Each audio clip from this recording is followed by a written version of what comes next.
안녕하세요. 영화 티켓을 들고 바로 찾아온 책방의 티켓입니다. 오늘 저희가 다룰 작품은 기에르모 델 토로 감독의 영화 프랑켄슈타인과 메리 셸리 작가의 동명 원작 소설 프랑켄슈타인입니다. 안녕하세요. 오늘 진행을 맡은 하라입니다. 안녕하세요. 신디입니다. 안녕하세요. 탱이입니다. 네, 그럼 신디님께서 프랑켄슈타인 줄거리 소개해주세요. 모험심이 강한 청년인 월터는 미지의 땅 북극으로의 항해에서 한 이방인과 조우합니다. 그의 이름은 빅터 프랑켄슈타인으로 자신에게서 달아난 악마를 찾으러 왔다고 하며 자신의 이야기를 들려줍니다. 어린 시절 창조의 가장 은밀한 생명의 비밀을 밝혀내겠다는 집념을 키워온 빅터는 시체 조각들을 모아 하나의 존재를 창조하기에 이릅니다. 그러나 자신이 만든 피조물의 흉측한 외모에 두려움을 느끼고 곧바로 그를 버린 채 달아납니다. 세상에 홀로 남겨진 괴물은 친절과 동정을 갈망하지만 반복되는 거절과 폭력 속에서 무력감을 느끼고 자신을 참을 수 없는 불행으로 내친 빅터에게 복수를 다짐합니다. 괴물은 점차 빅터를 옥죄어오고 빅터는 자신의 피조물이자 자신의 인생에 들이온 가장 짙은 그림자인 괴물을 쫓아 나섭니다. 그러면 간단하게 총평부터 하고 넘어갈 텐데요. 저희가 일단 책방이 진짜 오랜만이에요. 그러니까요. 작년 5월 파과 이후로 지금 처음인 거거든요. 거의 1년이 다 돼가는데 이번 작품은 프랑켄슈타인이고요. 네. 지금 작품상, 아카데미 작품상에 노미네이트가 돼서 저희가 아카데미 겸 책방 특집으로 그러니까 가져왔습니다. 이게 처음인 것 같아요, 아마. 그렇죠. 타이밍이 너무 잘 맞고 책방을 구상하던 중에 그러니까요. 이제 원작이 있는 작품이 작품상에 노미가 되면서 그러면 이렇게 겸으로 해볼까 생각이 들었고 딱 잘 들어맞았던 것 같아요. 그러니까요. 아카데미가 각색상이 있어서 그런지 네. 항상 이제 원작에 있는 작품들이 한 두세 작품 이상은 반드시 네, 맞아요. 들어가는 것 같은데 또 델토로는 심지어 두 번째잖아요. 네. 그래서 되게 부럽다. 잘 나간다. 그리고 개인적으로 네. 이번 책방을 좀 고전 소설로 하고 싶은 욕심이 있었는데 네. 정말 딱 들어맞아서 그러니까요. 네, 신나서 선정을 했던 것 같습니다. 그러니까요. 막 되게 급격하게 갑자기 느낌이 왔어요. 하나님이 막 프랑켄슈타인 하시죠. 원래 저희 막 몬스터콜 이런 얘기 맞아요, 하다가 맞아요. 그래도 괴물이니까 같은 맥락으로. 괴물이긴 이렇게 하니까. 퉁친다고. 네. 우선 책 어땠는지부터 간단하게 말씀해 주실래요?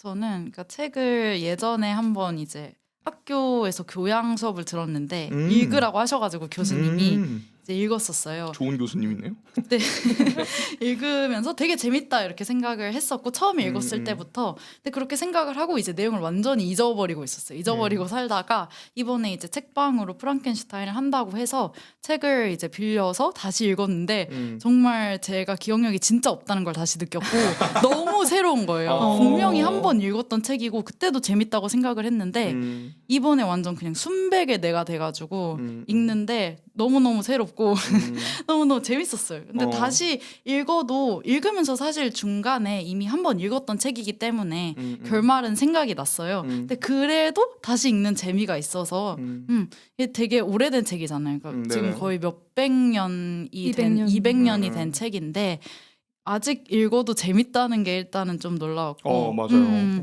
그리고 괜히 고전 소설이 그러니까 고전 명작이라고 괜히 불리는 게 아니구나라는 거를 다시 읽으면서 또 그때도 느꼈지만 다시금 느꼈던 것 같아요. 저도 뭐 비슷한 감정이었던 것 같긴 해요. 일단은 초반에는 참 약간 장벽이 좀 있었고요. 사실. 진짜요? 그 특유의 말투나 그리고 이게 지금 제가 지금 저희 둘 다 그 하라님이랑 저랑 문학동네로 본 것 같은데 전 이런 거 되게 그 신중하게 고르는 편이라서 막 번역사요? 그 블로그에 올라가 있는 뭐 번역별 비교 이런 거 다 보고 고르긴 하거든요. 그래서 막 어떻게 하지? 뭘로 고르지? 막 이러다 골랐는데 이게 되게 약간 완역에 가까운 번역이어가지고 맞아요. 초판을 아무래도 좀 베이스로. 좀 냉정하게 얘기하면 그 번역식 비문 같은 느낌이 없지는 않아서 초반에는 이거 3페이지 다 읽기 힘들겠다라는 생각을 했었는데 중간중간 막 도파민 터지는 흐름들이 많았어가지고 아니 도대체 18살에 무슨 일이 있었길래 이런 책을 썼지? 네, 뭐 그 뒤에 해설 나와 있는 거 보고 저도 좀 위키피디아 같은 거 찾아보니까 인생이 만만치가 않더라고요. 뭐 영화도 나왔었죠. 엘펜이 맞아요. 연기했던 영화도 나왔었죠. 그래서 되게 여러 가지 생각을 하게 됐고 너무 재밌었어요. 저도 일단 되게 제가 늦게 읽기 시작했는데 되게 금방 읽긴 했던 것 같아요. 이 책이 사실은 영화로 이미 유명하고 워낙 많이 나오고 네, 워낙 그 캐릭터 자체가 유명하다 보니까 이 스토리를 안다고 착각하는 사람들이 많고 저도 이 책을 되게 그쵸. 오래전에 읽었기 때문에 원작 소설이 어떤 서사 구조를 가지고 있고 음. 결말이 어떻게 되는지를 생각하지 않아요, 살면서. 맞아요, 맞아요. 근데 생각해보면 그 처음 시작과 끝을 잘 알고 있는 사람이 그렇게 많지 않은 것 같다는 맞아요, 생각이 맞아요. 들거든요. 그래서 이 책을 읽었을 때 저도 생각보다 되게 새로웠고 오랜만에 읽었기 때문에 네네네. 그리고 생각보다 심리 묘사가 되게 많고 그쵸. 편지글로 처음에 맞아요. 이루어져 있고 맞아요. 이러다 보니까 그러니까 강력한 사건들을 중심으로 기억을 한다기보다 이 감정선을 따라가는 소설이라서 더 새로웠던 것 같아요. 왜냐면 맞아요. 그걸 기억하진 않잖아요. 어떤 네네. 사건이 있는지를 기억하지 그쵸. 감정을 기억하진 않으니까 그래서 생각보다 저는 읽었던 책을 또 읽는 거를 그렇게 즐겨하지 않는 편인데 네네. 생소한 부분들이 많아서 재밌게 어. 읽었어요. 맞아, 이게 또 그리고 그 35년 판이랑 네. 18년 판이 또 맞아요, 다르다고 맞아요. 하더라고요. 네, 그래서 지금 문학동네에서 한 건 초판으로 네. 번역을 한 거라고 하는데 그래서 되게 좀 신기했고 되게 뭐라고 해야 되지? 좀 너무 이거를 이제 그 작가 바이오그래피로 보는 걸 수도 있는데 이게 오히려 18살이어서 이렇게 다양한 주제들을 막 던진 거 아닌가? 뭐 그런 생각도 좀 들었고 네. 이게 항상 호기심이 많은 네. 나이니까 나이가. 그래서 그런 것도 되게 재밌었고 되게 묘한 흡수력이 있는 것 같아요. 맞아요. 소설 자체가. 맞아요. 그러면 본격적으로 책과 영화 이야기 시작해 보도록 할 텐데요. 우선 등장인물 가상 캐스팅부터 해볼게요.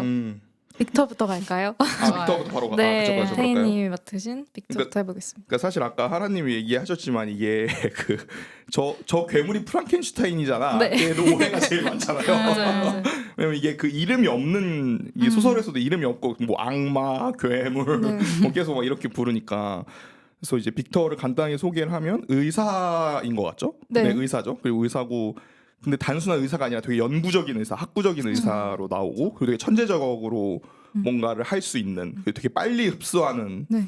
타입의 사람인데 자기가 생각하는 그 기술이나 어떤 문명의 이기라 그러죠. 그런 그 파고드는 거에 너무 빠져서 이제 그 넘지 말아야 될 선을 너무 진짜 약간 매드 사이언티스트 네, 같은. 맞아. 그거 약간 원형인 것 같죠. 그쵸.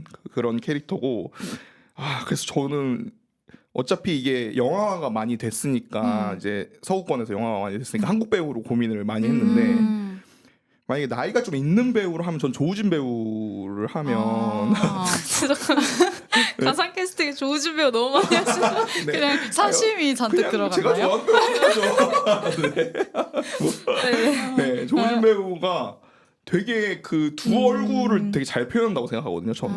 그러니까 그 수리남에서 나왔던 모습이나 그 묘사를 진짜 잘 하실 것 같다는 생각이 들고 사실 좀 개인적으로 좀 안타까운 게 조진 배우가 주연으로 발돋움 할 수 있는 작품도 몇 작품 있었는데 그게 성적이 너무 안 좋았어가지고 그쵸. 다시 조연으로 많이 쓰이고 계신데 전 주연을 하는 모습을 좀 계속 보고 싶은 마음이 좀 있었어가지고 빅터를 하시면 약간 미친 연기 잘하실 것 같아가지고 사실 그 하얼빈에서도 그 고기 먹는 연기가 되게 유명해졌었잖아요. 네. 네, 그래서 그게 너무 빅터 같은 거예요. 약간 그 피 뚝뚝 떨어지고 막 이런 게. 네. 그래서 되게 잘하실 것 같다. 그리고 되게 오스카 아이작 배우하고도 좀 겹치는 부분이 좀 있는 것 같아서 그래서 일단 그렇게 잡았고요.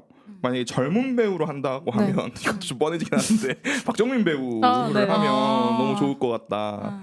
그리고 약간 이게 어쨌든 원작 소설을 빗대어 봤을 때는 멜로 부분이 은근히 그쵸, 있잖아요. 그쵸. 엘리자베트랑 그 부분이 있는데 전 최근에 휴민트에서 멜로 하시는 게 너무 좋았어가지고 호평이 많더라고요. 네네네. 멜로 연기 관련해서. 그래서 사실 막 그 화사랑 뭐, 그것 그쵸. 때문에 갑자기 멜로 얘기가 막 나오고 사실 근데 그 전부터 나오긴 했죠. 맞아요. 그 헤어지기 결심해서 맞아요. 뭐 너 없으면 내 인생 공허했다 그거 때문에 그 뭐지? 난리였잖아요. 지옥인가? 거기서도부터 그러네 약간 되게 따뜻한 네. 그 좀 툴툴대지만 네, 따뜻한 맞아요. 그런 캐릭터 나왔었죠. 그래서 왠지 그리고 또 약간 이런 이미지랑 좀 맞는 것 같아요. 이런 두 양면의 이미지나 막 무너지는 이미지나 네. 이런 것들도 박정민 배우가 잘하실 것 같아서 저는 그렇게 두 배우를 골라봤습니다.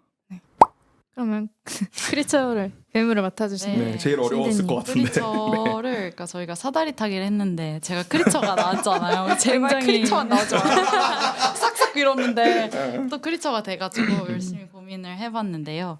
일단은 크리처를 할 때 제가 생각했을 때는 요즘 기술이 많이 발달했기 때문에 뭐 네. 모션 캡처를 한다든지 맞아요. 특수 분장을 한다든지 뭐 CG를 한다든지 이렇게 다 뭐 할 수 있겠죠. 특효를 넣으면. 근데 그거를 그 특효를 넣는다고 하더라도 일단은 몸을 잘 쓰는 배우가 들어오는 게 되게 중요할 것 같다라는 생각을 좀 했어요. 그래서 전작에서 뭔가 이러한 크리처스러운 연기를 한번 해본 적이 있는 배우들로 일단 후보를 한번 추려봤고요. 두 번째는 목소리가 좀 저음이면 좋겠다라는 생각이 들었어요. 물론 목소리도 튜닝해서 바꿀 수 있죠. 그렇지만 뭔가 다 무슨 의미예요? 그러면 진짜 얼굴도 쓰지 목소리 그런 치니 애니메이션으로. 네. 그렇죠. 그럴 수 있지만 기왕이면 조금 목소리가 낮고 무게감이 있고 맞아요. 좀 무서워 보이고 위압감이나 중압감을 느끼게 해야 되기 때문에 네. 그런 맥락에서 목소리가 낮으면 좋겠다. 그리고 키는 컸으면 좋겠다였어요. 이거 이렇게까지 기대감 올려놓으시면 과연 네, 그리고 마지막 조건이 있는데 그 눈빛이 중요한 게 물론 빅터도 맞아요. 눈빛이 중요하지만 크리처의 눈빛도 굉장히 중요하거든요. 음. 약간 순수해야 돼요. 처음엔 순수해야 되고 상처받은 눈빛과 광기까지 모두 포함할 수 있는 그 눈빛을 가진 배우여야 한다라는 게 제 조건이었어요. 근데 제가 이렇게 조건을 세우고 생각해 보니까 아무도 생각이 안 나서 다 걸러진 거지. 네. 그래서 GPT랑 같이 좀 그 제 친구랑 같이 AI. 얘기를 좀 해봤는데 친구예요. 네, GPT가 뽑아준 배우가 유지태 배우인 거예요. 최근에 한 명을 네, 네, 맞아요. 네. 그래서 그 얘기도 했어요. 왕과 사는 남자에서 보여준 그 벌크업한 모습, 그 뭔가 박지훈 배우를 누르는 진짜 그 엄청난 체격과 에너지로 누르는 그 연기를 했었기 때문에 뭔가 잘 어울린다는 생각이 들었고 또 유지태 배우의 눈빛 연기 와도 잘 맞지 않을까라는 그 생각을 봄날의 날라 들었죠. 같은 맞아요. 생각하면. 또 멜로 연기로 또 멜로 연기를 많이 하셨기 때문에 그런 지점에서도 유지태 배우를 일단은 생각을 해봤습니다. 그리고 이제 외국으로 갔어요. 한국의 젊은 배우는 정말 떠오르지가 않아가지고 네네. GPT가 준 답변이 다 마음에 들지 않았어요. 굉장히 마음에 들지 않아서. 누군지 얘기하는 걸로. 네, 그래서 이렇게 유지태 배우를 일단 한국에선 생각을 해봤고 외국으로 넘어가면은 사실 한국보다 좀 할리우드 쪽으로 갔을 때 이런 크리처물이 조금 더 발달해 있잖아요. 그래서 앤드 서키스 같은, 사실 네. 배우를 찾기는 좀 더 쉬웠던 것 같은데 살짝 사심이 들어갔습니다. 일단은 첫 번째는 니콜라스 홀트를 생각을 해봤어요. 좋다. 잘 어울려요. 그 이유는 원 바디스에서 좀비를 한번 해봤기 때문에 이제 크리처까지 정복을 해보자라는 니콜라스 홀트 생각이. 그거 말고도 또 했었던 것 같은데. 뭔가 있었던 것 같아요. 제가 지금 어쨌든 제목은 기억이 안 그런 거 나지만 많이 했어요. 어쨌든 제가 이 캐스팅을 할 때 생각했던 그 이미지는 원 바디스에서의 그 좀비의 이미지였는데 그때도 굉장히 그 잘생긴 얼굴로 우수에 찬 눈빛을 내뿜을 때 너무 좋더라고요. 그래서 정말 사심인데요? 정말 아까 기준 버린 것 같은데 지금. 그래서 이성적인 척. 사심이 들어가서 니콜라스 홀트도 있었고 맞네요. 그 비스트. 맞아요. 엑스맨에서 비스트 엑스맨에서도 했었죠. 이런 이유를 많이 하셨기 때문에 잘 연기를 하시지 않을까 생각을 했었고 또 제이미 캠벨 바우어 기묘한 이야기에서 이야기. 베크나 역할을 맡은 배우인데요. 눈이 굉장히 신비로워. 눈이 맞아요. 파란색인데 약간 초록색도 섞여 꿰뚫어보는 있어서 눈이 맞아요. 눈이죠. 꿰뚫어보는 눈이고 굉장히 이래구나. 신비롭고 목소리. 또 목소리가 엄청난 저음이에요. 하라님이 잘 아시는 것 같아요. 약간 신나신 것 같은데. 너무 잘 어울려요. 그 목소리 자체가 그러니까 제가 알기로는 기묘한 이야기에서 백근을 연기하실 때도 그냥 그게 본래 목소리였다라는 걸 들은 것 같아서 너무 잘 어울릴 것 같아요. 이 크리처를 하셔도. 그래서 이렇게 뽑아봤습니다. 정말 만족스러웠어요. 지금 마지막 때문에 나 만족스러우신 것 같은데. 오케이. 아니 뭐 저는 그냥 약간 첨언 하나만 네. 하면 젠더 스위치 하는 것도 괜찮을 것 같아요.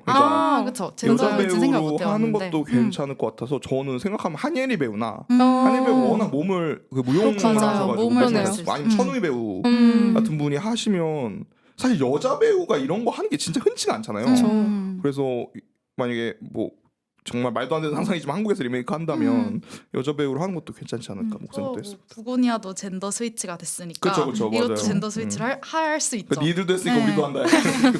다 바꿔. 그럼 엘리자벳으로 넘어가 보도록 하겠습니다. 네. 사실 그렇게 어렵진 않았어요. 책에서는 네. 되게 전통적인 여성상으로 그쵸 나오고 완전 약간 진짜 네. 좀 지나치다 싶을 맞아요. 정도로 전통적인데. 그래서 뭔가 네. 뭐 그냥 아무나 해도 괜찮겠다. 그러니까 뭐 역할이 그렇게 크지 않으니까. 이게 신디님이랑 반대네. 기준이 없네요. 여기. 네, 기준이 없어요. 그냥 네. 뭐 많이 봤던 아. 캐릭터 중에서 뭐 뭐 해봤자 조금 멜로 근데 편지라서 다 네. 같이 있는 씬이 그렇게 많지 맞아요. 책에서는. 않잖아요. 네, 네. 그래서 또 그 정도 멜로까지 생각 안 해도 될 것 같기도 하고. 그래서 제 생각엔 네. 그냥 이미지로 그 PBD 네버라고 브리저튼 시즌 1의 주인공을 맡았던 배우가 있어요. 그러니까 시대적으로 이게 그것도 시대극이었기 때문에 네, 좀 어울린다고 생각한 지점이 있었고 그 브리저튼에서의 캐릭터도 장녀이고 되게 전통적인 그런 잘 어울린다. 가치를 중요시 여기는 그런 인물이었어서 딱 이미지가 생각이 났던 것 같습니다. 그런 얼굴이 진짜 그냥 엘리자베트인데요. 그쵸, 네. 그쵸. 맞아 일단은 신기하다. 이상입니다. 네. 아니, 좀 뭐 짧네요. 간결하네요. 한국 배우는 없나요? 한국은 생각하지 않았어요. 이거 너무 저기 서구의 이야기라서. 네. 한국 배우가 좀 잘 안 붙더라고요. 저도 생각을 그렇죠. 했을 때 아무래도 그 왠지 배경 뭔가 자체가 우리로 하면 양반으로 바꿔야 되니까 이게 좀 그러니까요. 애매해지죠. 그쵸, 네. 조선시대 이렇게 네. 버리니까 고려시대. 박정민 배우 했으니까 신경 쓰는 거야. 한 번 더 하는 걸로. 네. 그러면 이제 책 이야기로 넘어가 볼 텐데요. 네. 제가 키워드 흐름을 조금 잡아봤어요. 처음에 네. 장르 얘기를 하고 그 다음에 뭐 구조와 이야기, 그 다음에 인물, 그 다음에 주제 이런 순서로 이야기를 해보면 좋을 것 같은데 첫 번째는 장르 이야기입니다. 네. 혜님이 대본에서 써주셨는데 이 네. 책이 최초의 SF 소설로 유명하죠. 이제, 네. 인식이 되고 있는 소설이에요. 네네. 그래서 뭔가 저는 그렇게 생각을 못했는데 오랜만에 이 책을 읽으니까 되게 익숙한 뭔가 모티프들이 많이 등장을 하는 것 같고 네네. 뭔가 이 창조자와 음. 피조물 이런 관계의 효시가 아닌가 지금 많이 나오고 있는 어떤 판타지물 같은 것들에서 네네네. 차용하고 있는 부분이 되게 많다 이런 느낌 받았어요. 네. 그러니까 이게 저도 소설을 다 읽고 나서 그 시대를 계속 찾아보게 되더라고요. 그러니까 네. 에밀리 셸리가 살았던 시대를 찾아보게 되는데 생각보다 너무 옛날인 거예요. 그렇죠, 그러니까 산업혁명이랑 막 맞아요. 그 뭐야 저기 프랑스 혁명 막 이때고 네. 19세기 초니까 네. 그러니까 뭐 1797년생인가 그렇더라고요. 그래서 그러면은 사실은 1800년대 살았던 사람으로 봐야 되니까 그쵸. 뭐 3살 때야 뭐 그러니까 그래서 51년에 돌아가셨는데 1851년에 돌아가셨는데 이거 생각을 해보면 진짜 대단한 것 같아요. 그러니까 이게 이때 갖고 있는 사회적 분위기가 좀 이게 격변기긴 했어도 네. 이렇게까지 생각이 다양하게 뻗치긴 좀 힘들었을 것 같거든요. 근데 이 최초의 아이디어 자체가 진짜 대단한 것 같고 맞아요. 이게 뭐 잘 알려져 있다시피 이게 그 저 영화 마지막에서 나오는데 그 바이런 네. 형이랑 그 맞아요. 셋이 모여가지고 심심해가지고 네. 그 괴담 만들기 맞아요. 얘기하다가 야 무서운 얘기 좀 해봐. 재밌는 얘기 좀 해보자. 근데 이제 그 자기 빼고 나머지 사람들이 너무 대단한 사람들이니까 네. 그 시대에 제일 잘 나가던 시인들이었으니까 이제 쫄아가지고 이제 어떻게든 재밌는 얘기 만들려고 바들바들 떨다가 만드는 얘기일 텐데 그게 또 18살이었고 그땐 더 어렸겠죠 그 얘기 했을 때는. 네. 그래서 그렇게 생각하면 진짜 너무 대단한 것 같아요. 이 시체가 움직인다. 네. 그리고 그게 그냥 뿅 하고 움직이지롱이 아니라 자기 나름의 논리와 네. 그 이때 당시 산업혁명이 갖고 있었던 그 증기기관에 대한 이미지나 네. 이런 거를 결부시킨 것도 진짜 대단한 것 같고 그리고 그거를 그런 아이디어는 어떻게 보면 누구나 다 낼 수 있다고 생각하는데 네. 이 시대의 여성으로서 그걸 끝까지 써냈다라는 것도 맞아요. 이 어머니가 최초 페미니스트로 되게 유명하잖아요. 네, 맞아요. 그 최초 페미니스트 이론가로 유명하니까 이런 영향도 있었을 것 같고 그래서 되게 약간 여러모로 약간 하늘이 점지한 작품이다. 다 도왔다. 온 세상이 맞아요. 도왔다. 약간 이런 느낌이 있었던 것 같아요. 그래서 뭔가 저는 이 책을 읽을 때 처음 이미지는 다른 사람들도 그렇겠지만 31년 영화 프랑켄슈타인을 떠올릴 수밖에 없잖아요. 제임스 웨일 감독의 영화인데 근데 이 생각해보니까 제가 예전에 들었던 뭐 문학 교양 수업들도 그렇고 거기서 뭐 언급되던 아이로봇이나 그런 초기 SF 공상과학 소설이라고 맞아요. 하는 것들도 다 프랑켄슈타인을 뭔가 영향을 베이스로 받아서. 하고 있고 뭐 터미네이터 같은 작품도 하다못해 진짜 비슷하죠. 진짜 비슷한 블레이드 러너 진짜 이런 비슷하죠. 것도 네. 그래서 되게 많은 작품들을 떠올리면서 이 책을 봤던 것 같아요. 맞아요. 네, 그래서 이 책을 어렸을 때 읽고 왜 다시 안 읽었지 이런 생각도 들었던 것 같고 앞으로 영화 얘기를 하면서도 되게 많이 써먹을 얘기를 할 수 있는 수밖에 네, 그런 소설이겠다 그런 생각 들었어요. 근데 저는 어렸을 때 뭐 이게 약간 청소년판 이런 것도 있잖아요. 이 네, 책 자체가. 네, 네. 근데 저는 어렸을 때 아예 안 읽은 상태여가지고 더 충격적이었고 그리고 이게 약간 성인이 성인이 돼서 보는 게 더 흡수가 잘 되는 맞아요, 작품인 것 맞아요, 같긴 해요. 맞아요. 이게 어렸을 때 그냥 휘리릭 읽은 거죠. 맞아. 읽었다. 그러니까 어린 왕자처럼 뭐 그때도 좋고 이때도 좋고 아니라 그때 봤으면 좀 재미 없었을 것 같아. 그랬을 것 약간 같아요. 맞아요. 그런 이제 약간 성인으로서의 고뇌나 생각보다 되게 철학적인 부분이 네, 많아가지고. 맞아요.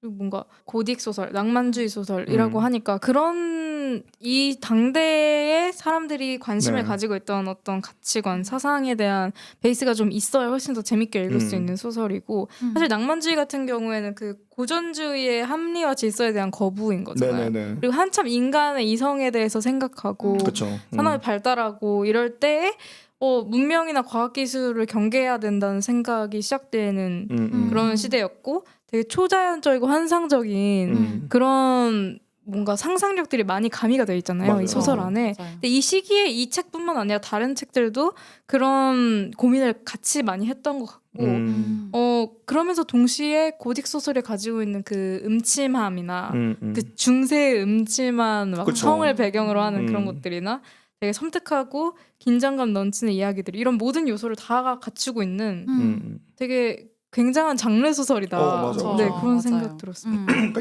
이때 당시 천만 영화 같은 느낌 아니었을까? 그쵸. 뭐 그런 생각 들고. 네. 그 뭔가 최초의 SF 소설이나 이런 굵직한 고딕 소설이 18살 여성의 손에서 탄생했다는 게 좀 되게 약간, 신기했어요. 약간 네. 그런 거 있잖아요. 와이파이 여자가 만들었다. 되게 신기한 거. 블루투스. 그래서 뭐지? 이게 어떻게 된 거지? 약간 네. 이런 느낌. 네, 좀 거짓말 같이 느껴지는 부분이 있죠.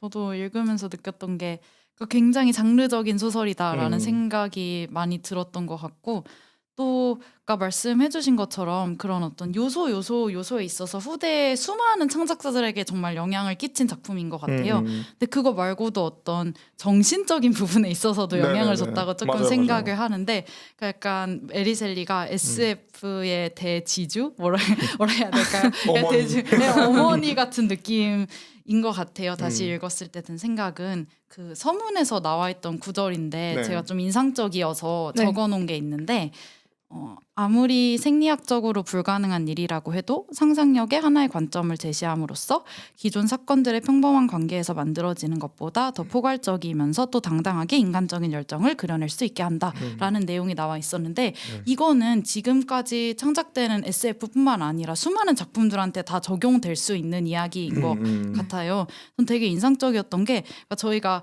요즘은 물론 뭐 하드 SF 이렇게 해서 뭐 삼체 같은 작품들이나 네네네네. 이런 작품들을 보면 뭐 마션이나 이런 작품들을 보면은 굉장히 세계관도 좀 방대한 편이고 그리고 과학적인 고증이 굉장히 잘 돼 있는 네. 작품들이 그쵸, 많잖아요. 그쵸. 실제로 이제 문과인 제가 읽다 보면 아득해질 정도로 맞아요. 양자역학 무슨 이야기가 말인지. 나오고 굉장히 이렇게 테네. 그러니까 아득해지는 SF 소설들이 뭐라는 많은데 거야? 약간 이런. 이 작품은 읽으면서 아득해지는 류의 사실 SF 소설은 아니고 맞아요, 어떤 맞아요. 과학적인 고증이 명징하게 되어 있지도 않고 그냥 전기 자극을 준다고 실제로 시체가 되살아나서 사람이 되는 일은 있을 수 없다는 걸 저희가 이미 너무 잘 알고 있지만 네. 그러니까 그런 지점에서 본다면 그건 현대 SF랑은 조금 다르죠. 거리가 있죠. 차이점이죠. 근데 그치만 그럼에도 이 이야기를 읽었을 때 여전히 현대 SF에서 발견되는 요소들이 이 작품 맞아, 속에도 맞아요. 있다라고 저는 느꼈는데 그게 뭐였냐면 인간이 아닌 존재를 활용해서 인간을 들여다보려고 한다라는 거였어요. 그래서 이 작품에서 뭐 저희가 아까 앞서서 얘기했던 그런 하드 SF 장르들하고 비교했을 때 그런 고증에 있어서는 당연히 아쉬운 면이 있을 수도 있지만 그래도 SF 장르적으로 봤을 때는 어떤 인간이 아닌 존재가 비인간이라고 지칭한다면 그 비인간으로서 인간을 바라보는 하나의 새로운 관점을 제시한 작품이라는 점에서 굉장히 SF의 대지수 네, 이 다른 표현이 게 맞는지 많으신가 봐요. 모르겠지만 어떻게 해야 될지 모르겠지만 그런 느낌이었어요. 진짜 SF의 정신적인 어머니다. 그렇죠. 그러니까 이게 SF라는 장르를 정의하는 것도 현대에 와서 되게 어려워졌다고 생각하거든요. 그렇죠. 그러니까 그게 이제 되게 고전적으로 그러니까 SF라는 장르 자체가 뭐라고 이제 약간 과학의 미래나 뭐 이런 극단적인 미래, 그러니까 우리가 현재 즐기고 있는 걸로 지금 블랙미러 같은 네. 느낌의 그런 작품을 원래는 지칭을 했다가 그게 좀 넓어지기도 하고 좁아지기도 맞아요. 하고 그래서 그 논쟁이 제일 많잖아요. 그 스타워즈 SF로 볼 거냐 말 거냐 뭐 이런 얘기 되게 많잖아요. 그래서 이게 정의하는 사람마다 다르고 아까 얘기하신 대로 하드 SF, 뭐 소프트 SF, 뭐 어반, 뭐 판타지, 뭐 계속 그쵸. 이렇게 하위 장르로 이게 어쩔 수 없이 서브컬처다 보니까 하위 장르로 이게 쳐내려가는데 저는 이 작품을 보면서 뭐라고 해야 되지? 약간 되게 말도 이것도 좀 SF적인 상상인데 마치 미래에서 SF가 어떻게 될지를 보고 그 요소들을 다 찔끔찔끔 땡겨가지고 쓴 것 같이 오히려 느껴질 반대로. 정도로 그러니까 이게 되게 로봇처럼 보이기도 하잖아요. 그쵸. 이 크리처가 그렇게 네. 보이기도 하고 그리고 이 크리처랑 대화를 한다는 것도 좀 너무 중요한 요소인 것 같거든요. 그래서 어떤 의미에서 보면 돼지주란 표현이 좀 웃기긴 한데 약간 양반 같아서 네.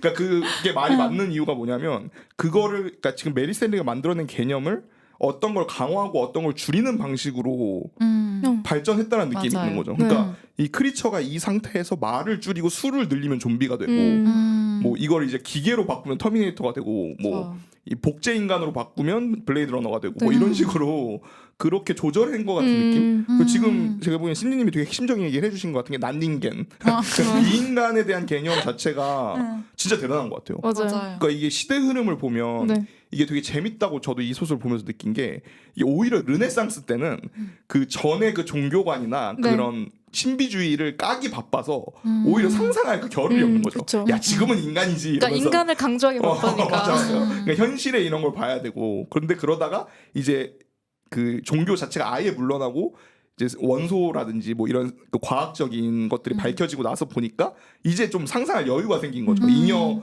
생산물도 좀 있고 네. 좀 잘 살기도 하고 뭐 이때 사실 이게 100년간의 평화인가 그 이때 1800년은 사실 유럽 평화로웠던 걸로 되게 네. 유명하잖아요. 전쟁 나기 전까지는. 그래서 그런 여러 요소들이 되게 합쳐져 있는 것 같다라는 생각을 많이 했던 것 같아요. 그 또 최근에 한국 문학계에서 젊은 작가들이 SF 소설을 많이 내고 있는 상황이고 그 책들을 사람들이 많이 소비하고 있는 상황이라서 그런 맥락에서 이 책을 다시 한번 읽어보는 게 좀 유의미한 것 그러네요. 같다 도움이 그런 될것 생각도 같아요. 했습니다. 구조 이야기를 제가 좀 하면 좋겠다고 생각을 했던 게 이 네. 책이 액자식 구성이에요.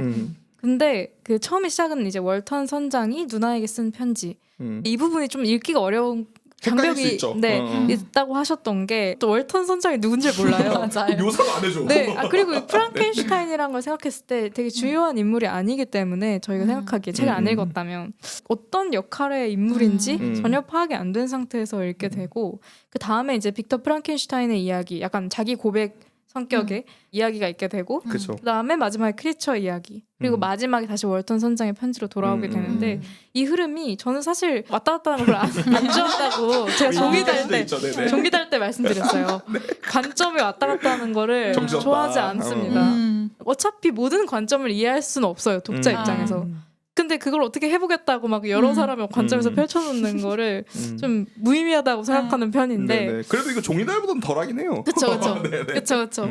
어쨌든 빅터 얘기도 해야 되고 크리처 얘기도 해야 되니까 그래서 처음에는 저도 장벽이 있었지만 네네. 뒤로 갈수록 크리처 이야기가 있는 게 훨씬 더 중요했던 것 같아요. 나은 진짜 선택이었다. 중요했던 것 같아요. 그런 생각이 들었고 제가 이 액자식 구성이 굉장히 이 소설에서 중요하다고 생각했던 딱 느꼈던 지점이 있는데 네. 마지막에 그 빅터 프랑켄슈타인의 얘기 끝나고 그다음에 크리처 얘기 끝나고 네. 다시 월턴 선장이 빅터에 대해서 묘사를 하는 마지막 부분에서 이때까지 이제 크리처 이야기까지 듣잖아요. 그러면 네네. 이 빅터가 되게 미친 과학자가 되죠. 저희 그쵸. 입장에서. 맞아요. 그리고 이 사람이 이제 광기로 빠져가면서 이 사람 지금 제정신 아니다. 남들이 봤을 때도 미치광이일 것이고 몰골도 말이 않을 것이고 몸이 안 좋고 막 피폐해서 막 맞아요. 그리고 상접했을 것이다. 막 이렇게 생각을 하는데 월턴 선장의 편지를 봤을 때 마지막 액자에서 월턴이 바라보는 빅터는 또 달라요. 되게 지식과 교양이 있고 맞아요. 호감 가는 청년이자 월턴 선장이 찾던 친구란 말이죠.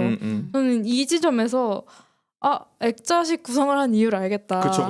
그러니까 월턴 선장은 가장 마지막에 빅터 프랑켄슈타인의 모습을 독자에게 최대한 객관적으로 보여주기 위한 장치였던 거죠. 맞아요, 저는 맞아요. 처음에 도대체 왜 이 누나한테 쓰는 편지가 있는지 그 지가 얘기하는 것도 아니고. 네, 도저히 이해를 할 수가 없었는데 그래서 심지어 이거 그 번역도 누이로 할 거냐 누나로 할 거냐. 맞아요. 누이요? 네, 동생으로 할 거냐. 왜냐면 얘는 시스터 네. 개념이니까. 예.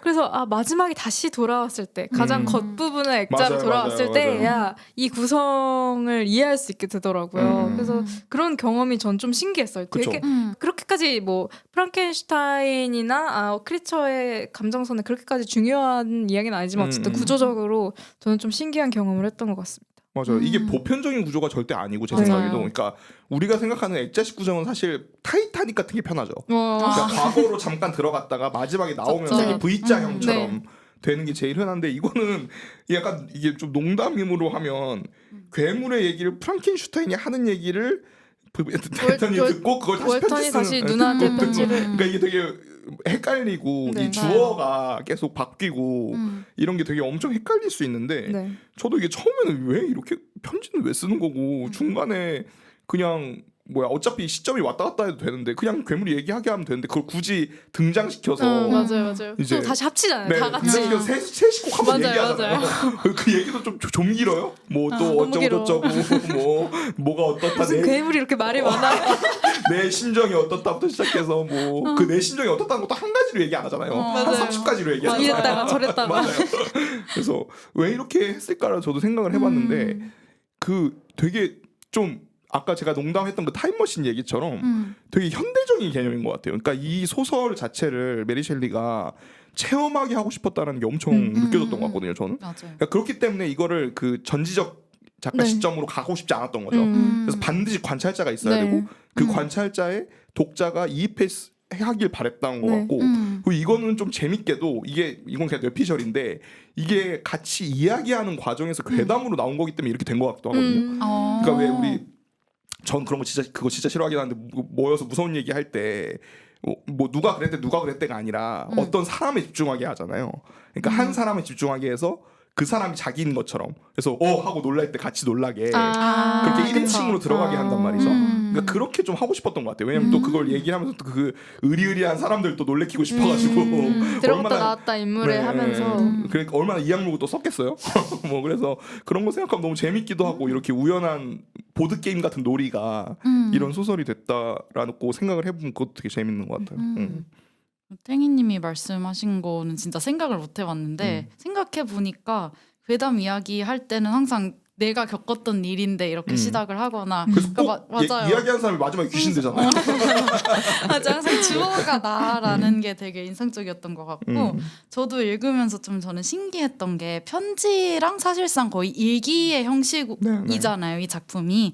근데 편지랑 일기가 둘 다 굉장히 1인칭 주인공의 문학 작품이라고 글이라고 생각을 하는데 그래서 독자로서 일단 읽을 때는 크리처하고 빅터 양쪽에 저는 둘 다 좀 감정이입이 돼가지고 맞아요. 그런 지점들이 좋았고 또 이거를 조금 작품의 주제랑 연관 지어서 생각을 해본다면은 이 작품이 어쨌든 인간하고 비인간이 나오고 창조자와 파괴자, 주인과 노예의 관계가 계속 나오는데 이 관계가 역전되는 지점들이 있단 말이죠. 뭐 예를 들면은 빅터가 크리처를 만들었는데 사실 빅터는 인간이지만 크리처보다 더 비인간적인 것 같은 행위들을 할 때도 있고 분명 빅터가 크리처를 만들었으니까 주인이지만 나중에는 크리처한테 종속돼서 정신적으로 지배돼서 살아가잖아요. 그래서 이렇게 어떤 주인과 노예, 창조자, 파괴자의 관계가 역전되는 그 이야기의 주제와도 굉장히 잘 어울리는 형식이라고 생각을 했던 것 같아요. 제가 읽은 출판사만 그런진 모르겠는데 말할 때 따옴표가 없어요. 왜냐면 편지랑 일기이기 때문에 그런 것 같기도 한데 그 따옴표가 없고 계속 나라고 지칭을 하다 보니까 위에 문단에서는 나가 빅터인데 아래 문단에서는 나가 크리처고 이런 좀 사태가 있었어요. 어디 걸로 보셨어요? 저는 열린 책들로 봤는데 여기서는 그렇게 따옴표가 없어서 좀 헷갈렸는데 그거를 아마 이 출판사에서 의도하신 부분이겠죠. 그쵸, 따옴표를 원작에 없앤 게. 써 있을 수도 있고. 근데 네네. 따옴표가 없는 게 오히려 그러니까 헷갈리기는 했지만 두 사람을 좀 겹쳐보기 굉장히 좋았던 것 그렇겠네요. 같아요. 빅터와 그 크리처가 이렇게 계속 겹쳐지고 관계가 역전되는 그런 지점들이 전 따옴표가 없지만 오히려 이런 지점들이 좀 흥미롭다고 느껴졌어요. 뭐 이따가도 얘기하겠지만 네. 영화 각색이나 이후에 이제 각색들에서는 네. 이번 영화도 그렇고 그 전에도 그렇고 조금 더 프랑켄슈타인과 괴물을 동일시하려는 그런 시도들이 꽤 있는 것 같아요. 맞아요, 원작 맞아요, 소설에 맞아요. 비해서.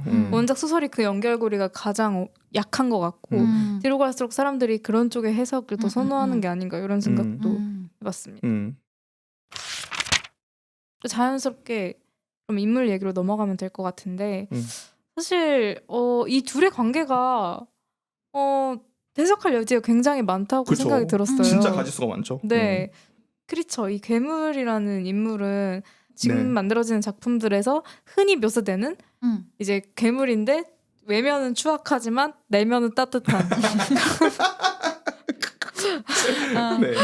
결핍도 있으면서 분노도 있으면서 결국에는 근데 눈물을 흘리면서 퇴장하는 그런 이미지가 익숙하죠. 너무 익숙하게 다가오는 거예요. 근데 그러면서도 이 책을 읽으면 생각보다 되게 철학적이고 맞아요. 되게 사유를 많이 하는 존재고 아무래도 그쵸. 탄생 자체가 그렇다 보니까 어쩔 수 없었겠지만 그러면서 아까 신디님이 말씀해 주셨던 것처럼 생각보다 크리처가 훨씬 인간적이고 감수성이 있는 존재로 묘사가 맞아요, 되고 빅터는 조금 더 우리가 보기에 비인간적이고 잔인하고 무책임하고 그렇게 묘사가 되는 것 같아요. 근데 그러면서도 마지막에 봤을 때 어떤 두 존재가 결국에는 뭔가 이야기 서사적으로 그렇진 않지만 네네. 화해한다. 조금 더 그쵸. 가까워졌다. 그런 이런 느낌이 느낌을 있죠.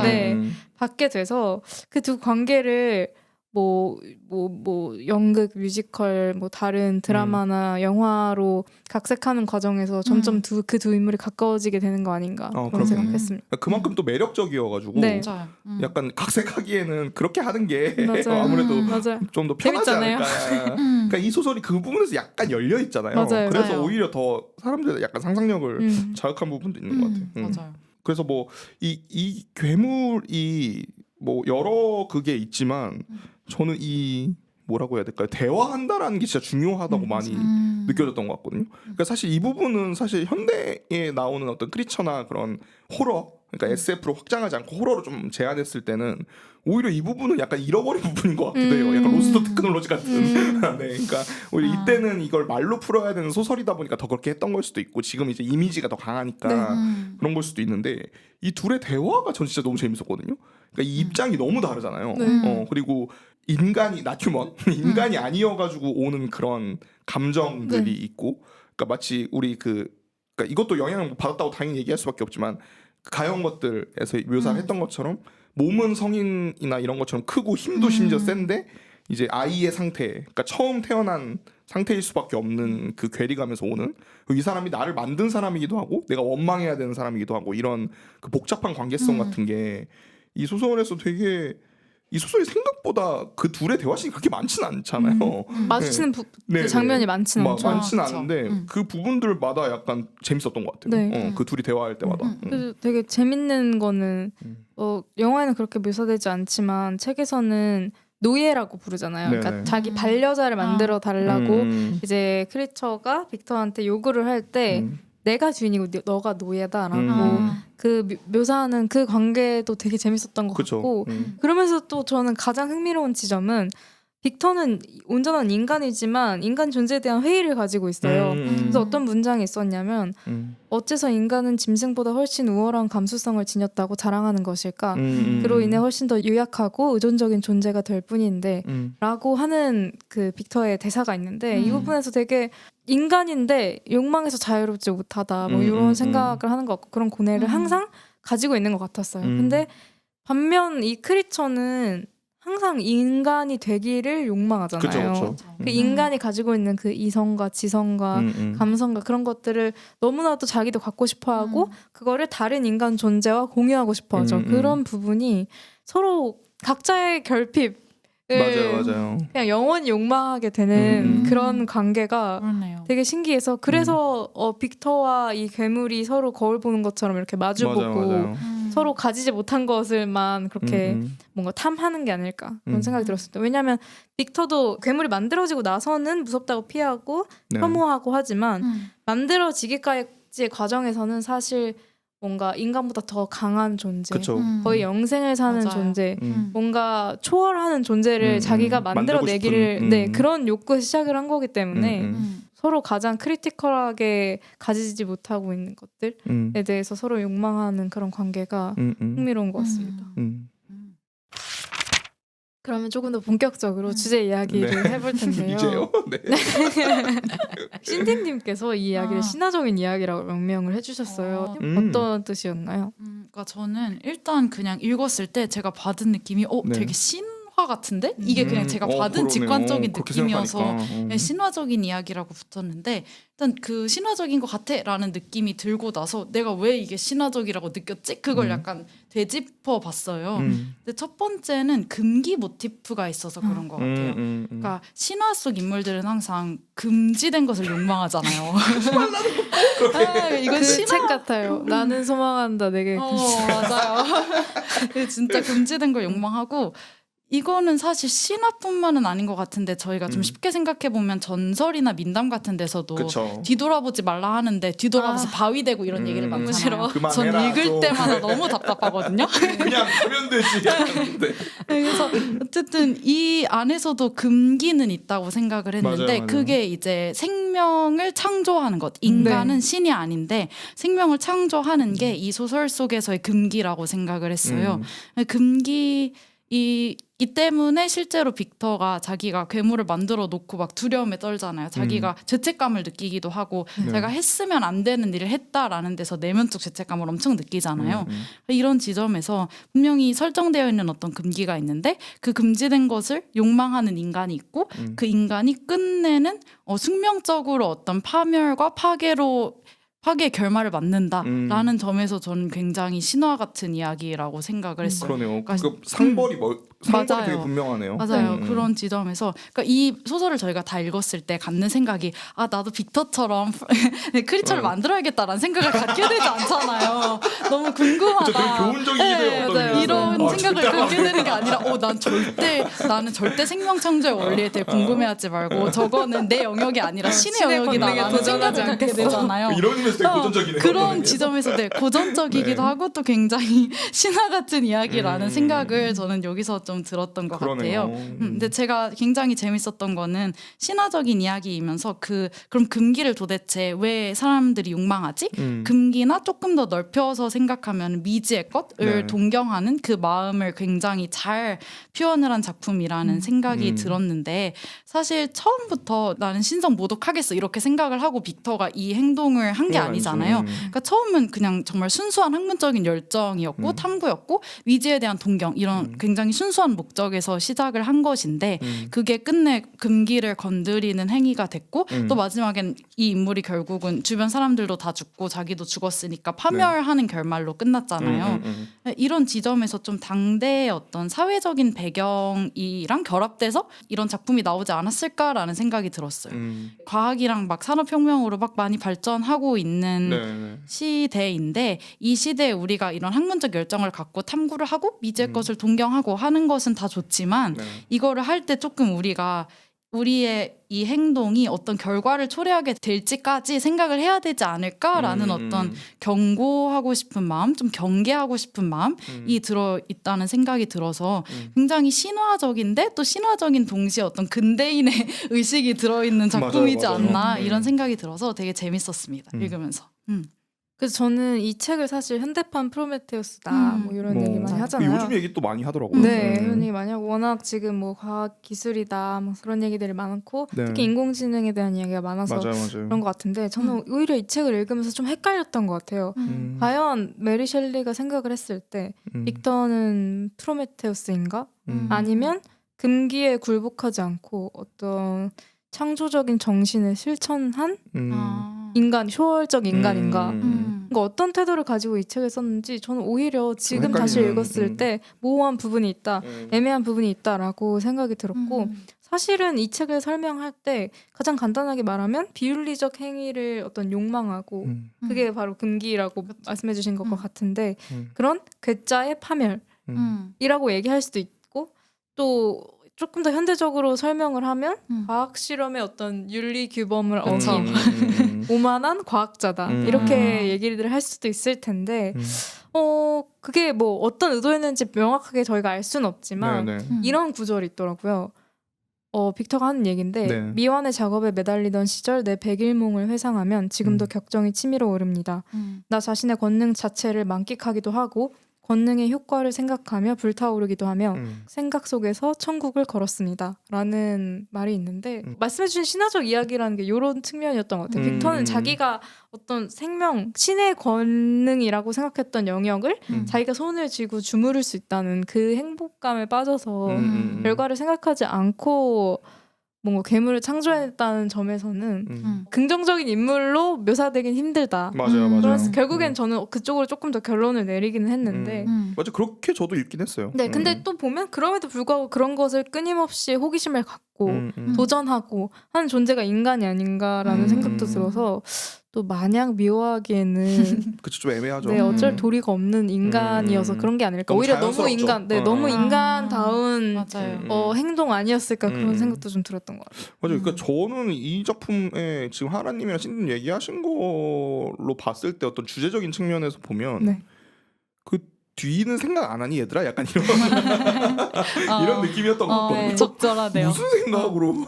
지금 이렇게 막 하니? 약간 네, 이런. 그러니까 뭐 그렇잖아요. 뭐 되게 좀 우리가 그냥 아는 직관적인 것들로 예를 들면 요리를 하는 건 먹기 위해서잖아요. 그러니까 이런 게 없죠. 그러니까 이런 게 없었으니까 그 도달하고 나서 아무것도 없는 거죠. 맞아요. 그리고 그 도달하고 나서 남은 그 나머지 처리해야 될 폐기물 같은 그것들이 막 엄청 너무 쏟아져 많았던 나와. 거죠. 그렇죠. 쏟아져 나오고 이거 이렇게까지 생각은 아닌데 어떡하지? 약간, 이렇게 돼버린 거죠. 그래서 그런 묘사들이 그리고 되게 징벌적이라고 좀 생각을 전 많이 했던 게 이 초반 부분에 그 프랑켄슈타인의 가족 묘사가 되게 많잖아요. 맞아요. 근데 그 가족들을 다 한 명씩 죽여나간단 네, 말이죠. 진짜요. 되게 그것도 허무한 방식으로 맞아요. 죽여나가는 그게 방식으로 오히려 봤어요. 스토리의 구심점이기도 해요. 생각보다. 네. 저는 생각보다 이제 빅터와 괴물의 관계가 아니라 그쵸. 가족들이 죽어나가는 게 오히려 스토리의 중심이라서 맞아요, 좀 맞아요. 신기했어요. 약간 전기 영화처럼 네. 그런 느낌도 있었고 그래서 뭐 제가 여기 너무 집착하는 걸 수도 있지만 그 이 이야기를 서로 대화하면서 만든 거고 그 당시 되게 그런 엄청 문학적인 성취가 강한 사람들이랑 되게 흔히 얘기하는 잘 나가는 작가들이랑 얘기를 했을 때 그냥 되게 요즘이랑 진짜 많이 겹쳐지는 것 같아요. 그러니까 요즘 좀 두 분 다 느끼지 않으세요? 요즘 어딜 가나 AI 얘기가 많이 얘기하다가 나오죠. 할 얘기 없으면 야 어떡하냐 망했어. 뭐 어떡하냐. 챗GPT, 뭐 AI로 끝이 나죠. 우리 모든 직장이 이야기가. 없다. 뭐 이런 얘기부터 시작해서 다 망했다. 뭐 어떻게 해야 되냐. 뭐 이런 얘기 진짜 모든 분야에서 다 얘기하는 것 같거든요. 근데 이제 그 얘기를 했을 때 그거에 대한 입장이 좀 갈리잖아요. 네. 근데 제 생각에는 확률적으로 이 사람들이 문학가다 보니까 좀 부정적이었을 것 같아요. 그쵸. 그 산업혁명이나 증기기관의 발명이나 그리고 이때 공학 개념이 여기서 그 네. 19세기 때 확립이 맞아요. 됐다고 하더라고요. 네. 그 나무위키 1800년대 문서를 보니까 그래서 그런 거 생각해 보면 그게 결과적으로는 그러니까 전 이거를 그냥 마냥 그게 잘 됐다라고 얘기하고 싶진 않은데 개인적으로는 그 어쨌든 몰랐을 거 아니에요 그 사람들은 그게 그쵸. 어떻게 될지 앞으로. 네, 앞으로 그 무슨 일이 일어날지를 몰랐을 거니까 지금 우리가 놓인 그거랑 되게 비슷하단 그러네요. 말이에요. 그래서 그런 얘기를 하다가 좀 더 그게 발전한 식으로 이제 마치 이제 연설문을 쓰진 못하니까 정치가가 아니니까 네. 작품으로서 얘기를 하려고 했던 거 아닌가 이런 생각도 들고. 인문학도들끼리 뭐 말세다 말세야 뭐 그쵸. 아이고 망했다. 망했어. 세상이 어쩐지 이입이 잘 되더라고요. 이게 지금 약간 말세다. 약간 괴물을 우리가 만들고 있는 거 아닐까? 음. 그리고 그 괴물의 형태가 마냥 우리한테 재난처럼 다가오는 게 아니라 되게 복합적인 존재로 우리한테 다가왔을 때 우리가 어떤 답변을 할 수 있나? 해야 그러니까 여기서 그 중간 설득되는 장면이 나오잖아요. 그 동반자를 만들어 달라고 했을 때, 그쵸. 맞는 것 같은데, 알았어. 약간 이런 이 대목이 나오는 걸 봤을 때 이게 우리가 만들어내는 어떤 존재나 기술이나 어떤 일의 미래로 보여지는 무언가가 우리한테 다시 뭔가 요구할 수도 있다라는 얘기를 좀 하고 싶었던 맞아요. 것 같아요. 그래서 그런 생각도 들어서 진짜 대단하다. 다시 한번 나 18살 때 뭐했지? 뭐 이런 느낌이 들더라고요. 그러면서 저는 포스트 휴머니즘의 시작 그 자체다라는 생각이 들었어요. 네. 그러니까 사실 그 전까지는 인간을 절대적이고 되게 독자적인 존재로 보았던 개념이고 인간 이성이 어떤 막강한 권위를 가지고 있다고 생각을 했잖아요. 네네. 그러니까 이성에 대한 고찰이 많았고 근데 그렇지 않다는 게 포스트 휴먼적 개념인 그쵸, 그쵸. 거고 인간 존재는 다양한 다른 생명과 상호작용하고 있는 하나의 기체일 뿐이다. 그런 생각에서 시작을 해서 이제 인의 존재를 만들어낼 수 있는 것도 그러니까 네네네. 인간 인본주의에서 조금 벗어나야 그게 그쵸, 그쵸, 가능한 그쵸. 거잖아요. 근데 사실 이 빅터는 자기 욕망에 미쳐서 탄생을 시켜놓고 괴물을 책임을 외면하는 거죠. 근데 그런 측면에서 태희님 말씀해주셨다시피 네. 그래 만약에 이런 거를 하려면 앞으로 우리가 어떻게 해야 될지 지금 생각하고 있어? 라는 그런 질문이면서도 네. 만약에 그런 존재가 생겨난다면 어떻게 정의를 해야 하는가에 대한 고뇌도 같이 들어있는 것 같아요. 그러니까 그쵸. 크리처는 개체이긴 한데 네. 존재냐라는 질문을 그쵸, 할 수 있죠. 할 수 있는 그쵸, 그러니까 그쵸. 생성물이죠. 그쵸. 사실 시체를 수집해서 기관을 조합한 다음에 그걸 사람의 형태를 만들고 어떤 순간의 정기적인 에너지를 통해서 동력을 신경적인 움직임을 부여한 어떤 생성물에 불과한데 네네. 그 존재가 사유를 하게 되고 인간 이상으로 감수성을 갖게 된다면 그걸 우리가 어떻게 정의해야 되는가에 대한 생각을 이때부터 그니까. 네, 하게 됐다는 게 사실 저희 지금도 하고 있잖아요. 맞아요, 로봇을 맞아요. 뭐 복제 할 인간을 거냐, 말 만들면 거냐. 그 뭐야 시민권을 줄 거냐, 뭐 말 법적 거냐. 책임을 물을 거냐. 맞아요. 근데 이게 뭐 사실 그런 SF 요소를 제외하고더라도 사실 최근에 동물권이나 네. 그 뭐 요즘 제가 최근에 본 기사들 보면은 막 강이나 숲에 그 법인격을 주는 케이스들이 있다고 하더라고요, 유럽에. 그러니까 특정 시민단체한테 법인격을 줘서 그 사람이 소송할 수 있거나 소송 받을 수 있게 만드는 그런 걸 한대요. 그러니까 그런 거하고도 연결돼 있는 것 같아서 되게 그러네요. 좀 뭐 하는 사람이었지 이 사람이 약간 이런 느낌. 그렇죠. 그러니까 사실 그 당대 정말 넘쳐나는 그 지식에 대한 갈망과 그렇죠. 어떤 그런 걸 한참 뿜어내던 시기에 그쵸. 이걸 썼기 때문에 그게 다 응축된 작품이라는 맞아요. 생각이 맞아요. 들고 사실 그러네요. 뭐 데카르트나 이런 어려운 얘기 근대 철학에선 사실 어떤 육체랑 사유가 분리되어 있다고 생각하고 그걸 되게 인간이 독자적으로 가지고 있다라고 하는 건데 크리처는 감각과 의식을 다 가지고 있는 존재잖아요. 맞아요. 그리고 아까 말씀해 주셨던 것처럼 그 언어에 대한 부분도 되게 신기한 게 맞아요. 언어학에서 말하는 기표와 기의가 연결돼 있는 것들 근데 그 연결이 사실은 자연적으로 발생하고 저절로 생기는 게 아니라 임의로 사회적으로 학습으로. 네, 학습돼 있고 우리가 약속해서 정해놓고 그거를 학습함으로써 가지게 되는 거다라는 건데 그거를 깨닫는 과정의 크리처가 살짝 묘사가 맞아요. 된단 맞아요. 말이죠. 그거 진짜 대단한 것 같아요. 네. 그거 너무 신기한 거예요. 어떻게 이런 생각을 지금 200년 동안 그러면 반대로 네. 물론 메리 셸리가 대단한 것도 맞는데 네네. 반대로 생각하면 그거를 200년 동안 고민하고 있는 이 인간 사회에 대해서 참 발전이 느리다. 네, 참 지금 과학 그런 거 할 때가 아니라 이런 거나 연구를 해야 되는 게 맞아. 아닌가. 이 개념화돼 있지 않잖아요, 이런 게. 네, 이거를 계속 뭐 과학자들이. 애매한 흐릿한 영역으로 그냥 냅둬버리고 다른 것들에 몰두해 있는 어떤 그쵸, 인간 그쵸. 사회를 보면서 참 많은 그러니까 생각이 이제 하드웨어만 발전하고 네. 소프트웨어가 뒤따라가지 못하는 느낌이 있죠. 그래서 이런 것처럼 뭔가 인간 존재 의식, 사유, 감각 또 뭐 언어 이런 것들에 대한 고찰이 너무 두루 드러나는 작품이라서 그런 맞아요. 거 되게 생각할 지점이 많았던 것 같고 사실 이 빅터가 이 크리처를 소설에선 바로 패기를 하잖아요. 네네네. 유기를 하죠. 바로. 맞아요.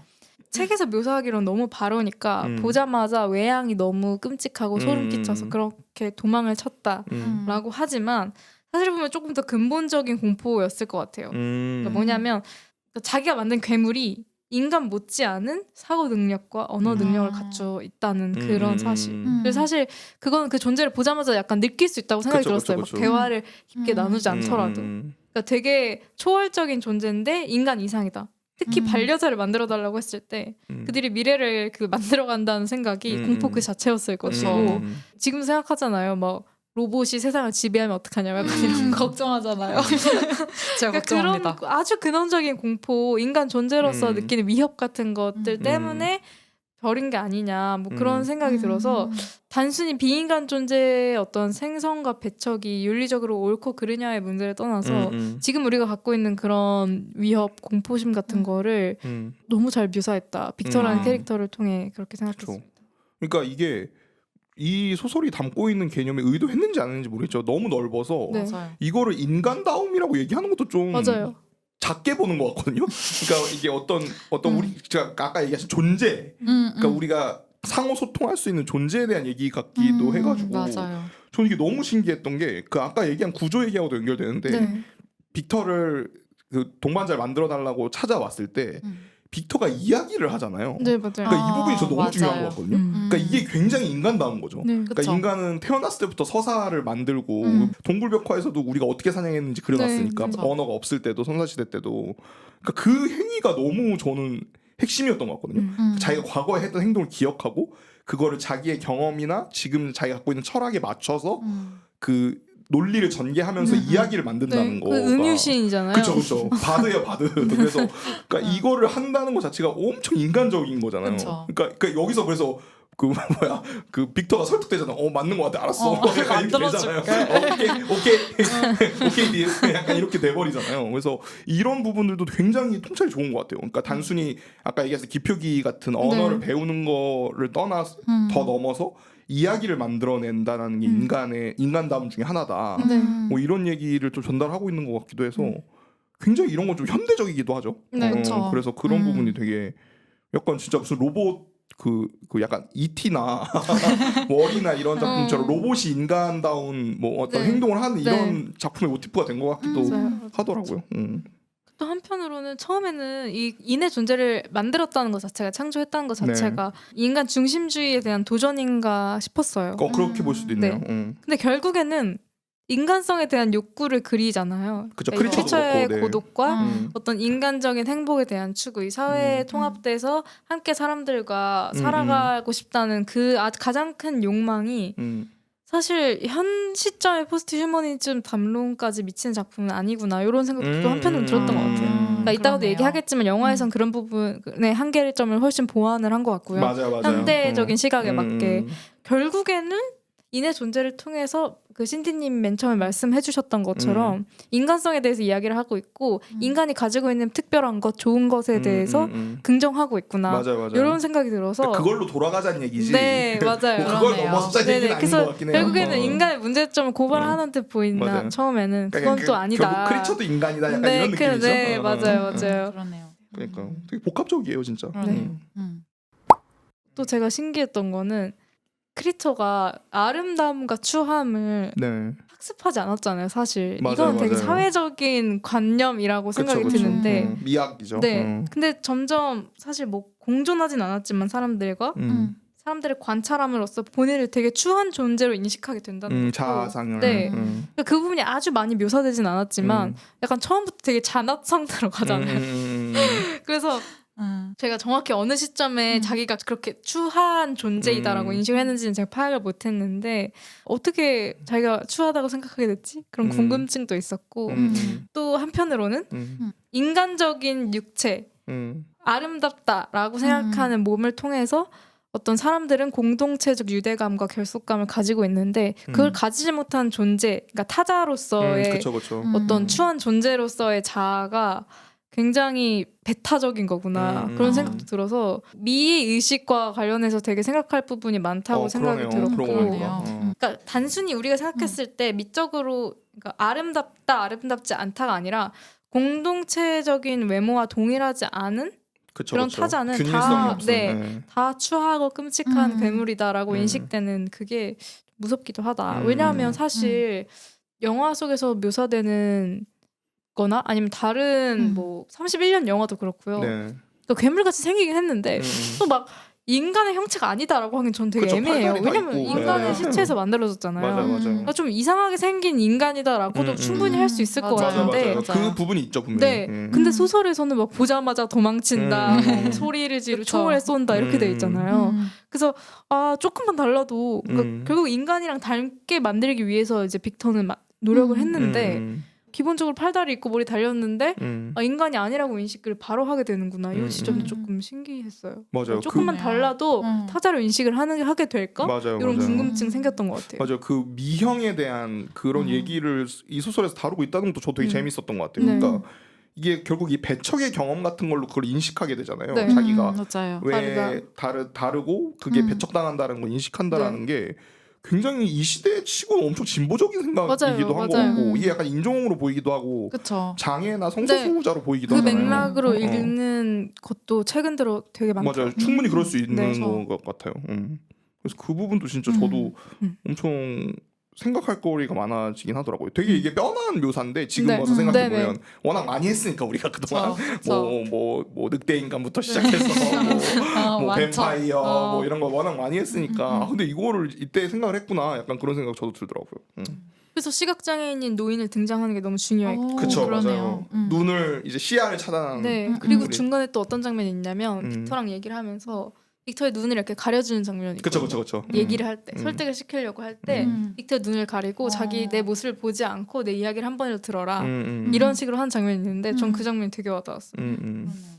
그리고 그 마지막에 월턴이 그 여기서 유일하게 두 번째로 네. 그러니까 세 번째죠 엄밀히 말하면 빅터까지 포함하면 유일하게 세 번째로 그 크리처랑 정상적인 대화를 한다라는 것도 되게 재미있었던 것 같아요. 그러니까 이것도 아까 제가 얘기한 대로 관객하고 이걸 동일시 하고 싶었던 거 그렇게 권유하고 싶었던 것 같기도 하고요. 월턴처럼. 이 대화할 수 있는 대상이다 어떻게 네. 보면. 그래서 뭐 그런 상상도 하게 되더라고요. 이 사람이 그러니까 사실 제가 뒤에선 제가 딴 얘기를 대본에 써놓긴 했는데 이 사람이 뭐 인종이나 어쨌든 노예나 이런 부분들에 대해서 이때 당시에 좀 고민을 하고 있었나라는 생각이 좀 들기도 그랬을 하더라고요. 수도 있을 것 있죠. 같아요. 네. 그런 생각을 좀 이게 사실 동물이나 생명까지 그렇게 생각한 것 같진 않거든요. 그쵸. 그냥 같은 인간들끼리 뭔가 네, 본 것 같아요. 왜 저 사람 우리가 괴물이라고 부르지? 약간 이런 왜 저 사람들을 배척하지? 이런 고민들이 있었던 것 네. 같아서 그리고 또 워낙 잘 알려져 있는 대로 아버지는 굉장히 급진적인 맞아요. 정치 사상가였죠. 사상가였고 네. 그리고 어머니는 페미니스트였고 네, 이랬으니까 네. 그 영향을 받지 영향이 않았을까? 있었겠죠. 뭐 그런 생각 들더라고요. 그런 측면에서 왜 크리처가 남성형일까 이런 생각도 음. 해봤고 아까 그래서 그 젠더 그 체인지 그렇네요.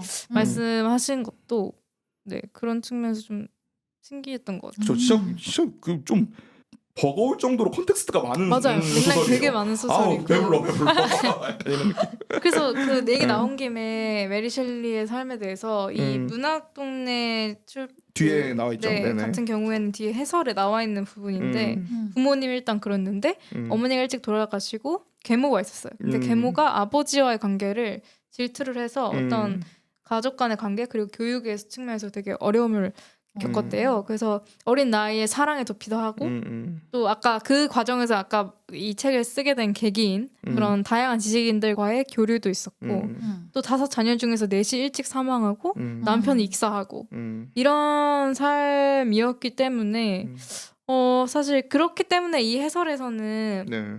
10대 어린 나이지만 모든 삶의 다양한 경험을 경험을 했다. 아우르는 그렇죠. 그런 작가였다라고 하지만 뭐랄까 이 사람도 제정신은 아니었겠다. 쉽지 않았을 것 같아요. 제정신이면 이런 이 시대에 이 책을 쓸 수 없죠. 쓸 수 없어요. 맞아요. 그리고 또 진짜 제가 하나 여쭤보고 싶었던 거는 이 소설에서 묘사되는 빅터의 가족은 굉장히 이상적이잖아요. 네, 완벽한 네. 가족이란 말이죠. 특히 아버지. 근데 그런 아버지 아래에서 이런 미친 과학자가 탄생했다는 게 신기하기도 하고 또 작가의 삶이랑 어떤 연관이 있을까 이런 생각도 하게 되더라고요. 그러네요. 네, 또 그렇게 해설에서는 이제 자기 가족이 그렇게 관계가 원만하지 않았다 보니까 온전한 가족이 아니었다 보니까 어머니 일찍 돌아가시고 지인의 가족 집에 놀러 간 적이 있는데 그 집이 굉장히 화목했대요. 맞아. 그 얘기가 너무 슬픈데요. 네. 그래서 그 가족에서 좀 따온 게 아니냐 뭐 이런 해석도 있더라고요. 그렇죠. 그게 그 해설에서 나오지만 그 크리처가 중간에 그 마구간으로 네. 숨어 들어가서 그 가족들을 네. 보는 그런 지켜보는 거하고 자기 연결되기도 자신 하죠. 투영된 그런 거 아닌가.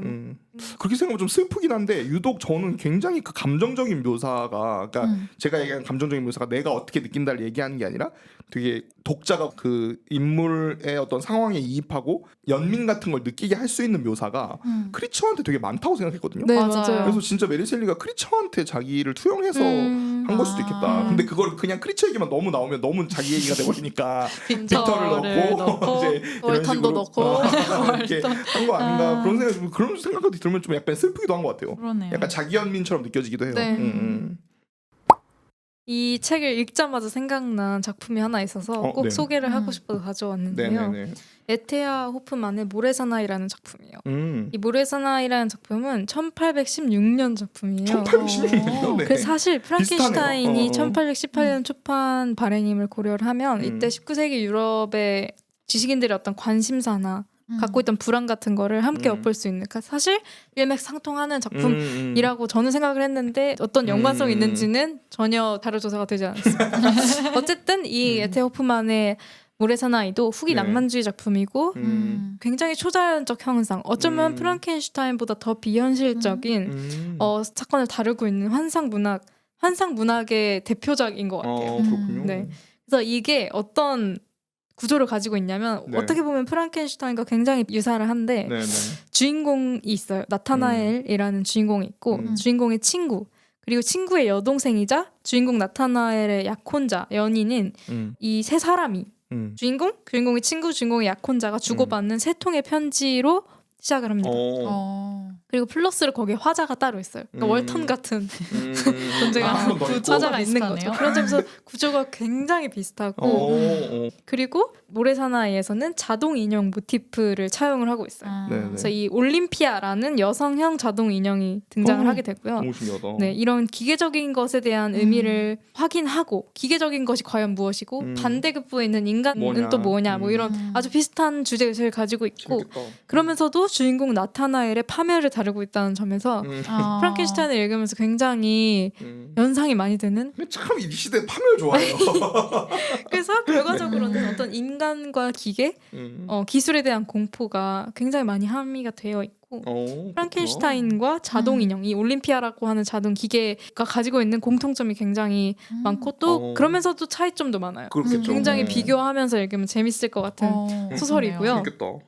그리고 또 비슷한 거는 네. 이 주인공 나타나엘이 어렸을 적에 트라우마가 아주 큰 게 있어요. 네네. 이거는 사실 거의 뭐 프로이트의 정신 분석학적 해석의 여지가 아주 다분한 네네. 정도의 큰 트라우마. 아. 큰 트라우마를 배경으로 하고 있어요. 사실 프랑켄슈타인의 경우에는 어렸을 때 그런 게 그런 게 없지만 없죠. 영화에는 네. 묘사가 맞아요, 되잖아요. 맞아요. 그거와 주인공의 광기를 다루고 있다는 점에서 너무너무 비슷한 측면이 많았고 환각 증상을 막 보이기도 하고 그것도 비슷하네요. 굉장히 비현실적인 사건. 그리고 이 모래사나이가 더 중증인 게 현실과 비현실의 경계가 굉장히 모호해요. 그러니까 그런 점에서 인외 존재에 대한 기이한 이야기를 하고 있는데 프랑켄슈타인보다 훨씬 마이너하다. 그러네요. 훨씬 마이너하다. 장르적인 요소가 네. 너무 빠져 있군요. 그래서 어떻게 보면 메리 셸리가 이 영향을 받은 건지 그러게요. 어떻게 됐는지 어. 전 되게 궁금하고요. 그럴 수도 사실 있겠다. 에테아 호프만은 독일 사람이기 대표적인, 때문에 네. 뭐 교류가 있었는지는 확인할 수 없는 부분이지만 저는 이 두 작품의 연관성을 조금 더 찾아보고 싶은 생각이 들더라고요. 그러네요. 그래서 진짜 정말 비슷하네. 추천드립니다. 이 재밌을 소설 것 되게 같아요. 재밌어요. 그럼 이제 영화 이야기를 네. 시작을 해. 뭐 늘상 그렇듯이. 네. 좋았던 부분, 이래서 좋았다 싶은 부분부터 이야기를 해볼게요. 네. 일단 되게 많이 각색이 됐잖아요. 그쵸, 소설 그쵸. 진짜 인물도 인물 많이 설정 합쳤고. 같은 네네. 어떤 부분이 좀 좋으셨나요? 일단은 봤을 때 제일 느낀 게 때깔이 좋다. 진짜 그 대자연 그 소설 속에서도 묘사가 있지만 뭐 스위스 제네바도 나오고 이게 계속 여행을 다니잖아요. 그쵸. 빅터가 참 그 여행 이것저것 많이 다니면서 다니죠. 막 산맥을 막 뛰어다니면서 막 소리 지르기도 하고 하잖아요. 거의 여행기예요. 맞아, 사실. 그러니까 맞아, 빅터가 맞아. 그 수없이 많은 진짜 자연 경관들을 구경하고 여행을 다니는데 그 자연 경관들이 영화 속에서는 이제 시각적으로 저희가 볼 수 있게 되잖아요. 그쵸, 그쵸. 근데 그게 다 너무 그냥 진짜 말 그대로 때깔이 좋은 거예요. 그러니까 제가 진짜 와 이건 진짜 영화관에서 봤어야 했는데 하고 좀 아쉬웠던 장면이 맞아요. 살짝 그 어스름한 시간에 크리처하고 빅터가 설원에서 대면하는 장면이 있는데 크리처의 실루엣이 딱 저 멀리 있고 빅터가 맞아, 맞아. 그거를 바라보는, 그리고 약간 해가 지려고 하는 달이 떠 있고 그 씬이 딱 있는데 정말 와 이거 어떻게 찍었지? 너무 너무 좋은데? 어디지? 어디지? 이런 느낌이 들 정도로 그래서 정말 그 대자연을 너무나 잘 영화로 옮겼을 때 분명 독자들이 기대하고 있는 부분이 있었을 그쵸. 텐데 그게 저는 좀 충족이 됐거든요. 그래서 맞아요. 그런 지점이 또 좋았던 것 같고 비슷한 맥락에서 미술도 굉장히 좋았어요. 맞아요. 그러니까 인물들이 입고 있는 의상이라던가 아니면은 뭐 빅터가 크리처 만드는 지하실이라던가 맞아요. 빅터의 궁전 같은 그 정말 음, 집 음, 이라던가 인물들 입고 있는 의상 이런 거 하나하나가 다 너무 좋았어서 그래서 어떤 독자가 책을 읽고 기대를 하게 되잖아요. 영화를 틀 때. 근데 그 기대를 시각적으로 다 충족을 해줬던 것 같아요. 맞아요, 저는 맞아요. 영화 보면서 되게 충족감이 들었습니다. 그러니까 뭐 데토로가 뭐 워낙 미술 자체로도 맞아요. 유명하긴 한데 진짜 약간 어느 순간부터는 진짜 좀 약간 완성돼 있는 것 같아요. 자기 스타일 자체가. 그러니까 딱 봤을 때 데토로 영화구나 약간 이런 느낌이 그쵸, 들잖아요. 그쵸. 그래서 정말 프랑켄슈타인을 감독하기에 정말 적합한 사람이다라는 생각 영화 보고 진짜 많이 했고 그쵸. 아 이게 너무 본인이 신나서 했다라는 게 너무 음. 느껴지기도 하고 그 본인의 원래 갖고 있던 세계 뭐 셰프 오브 워터가 됐든 그 전에 원래 갖고 있던 세계하고 너무 잘 연결돼서 너무 무르르듯이 연결된 느낌이어가지고 되게 약간 물 만난 고기 같은 느낌이었어요 저도. 저는 스토리 각색 같은 측면에서 조금 흥미로웠다, 조금 뭐 괜찮은 선택이었던 것 같다 싶었던 부분들이 네. 있었는데 실험에 대해서 그 크리처를 창조하는 과정에서 실험에 대해서 막 그 재판인가 그쵸 그 그 청문회? 맞아요. 징계위원회 맞아요. 같은 거 네. 할 때 실험이 조금 더 과학적으로 자세하게 묘사가 되는 것 같았어요. 맞아요 그 맞아요 전기를 책에 비해서는 네. 그쵸. 세상 그냥 뭐 됐다 뭐 이렇게 너무 하고 넘어갔는데 음. 그런 측면에서 뭐 어떻게 전기 에너지를 어떻게 사용해서 어떻게 했는지 음. 그리고 그 해부학적인 장면도 훨씬 더 자세하게 맞아요 묘사를 훨씬 해서 자세하죠. 그것 때문에 아마 그 청불인 것 같은데 영화가 저도 느꼈어요. 네. 그런 측면에서 조금 더 친절했다 조금 더 그 개연성이 부여가 맞아요 됐다라는 측면이 더 있었고요. 이입이 잘 됐던 것 같아요. 네. 그리고 그 빅터가 처음 이제 그 눈을 뜬 괴물을 대면했을 때 첫 대면을 했을 때 도망가지 않고 경이로워 하잖아요. 그러니까 소설에서는 아까도 말씀드렸듯이 바로 유기를 하는데 경이로워하고 헐레벌떡 뛰어가죠 그냥 네, 소설은. 그쵸. 네. 굉장히 자기가 사랑하고 애정하는 생명체를 이렇게 보는 듯한 눈빛으로 연기를 했더라고요. 그러니까 그런 측면이 오히려 뒤에서의 이제 결말이나 맞아요. 이런 것들에 더 의미를 부여할 수 있는 감정선이었던 것 같고 크리처를 돌보고 가르치는 과정이 앞부분에 조금 있잖아요. 그러니까 혐오하게 되기 전에 그쵸. 맞아요. 네. 그 흐름이 있죠. 네, 그 흐름이 조금 더 친절해서 맞아요. 이 책에서는 이 부분이 너무 휘리릭 넘어가서 전 조금 그쵸. 어리둥절했던 뭐 면이 어떻게 된 거지? 약간, 네, 있었거든요. 그래서 도망을 가더라도 왜 그랬는지 감정을 조금 더 풍부하게 묘사했던 그런 영화의 각색이 더 친절하다고 느껴졌습니다. 맞아.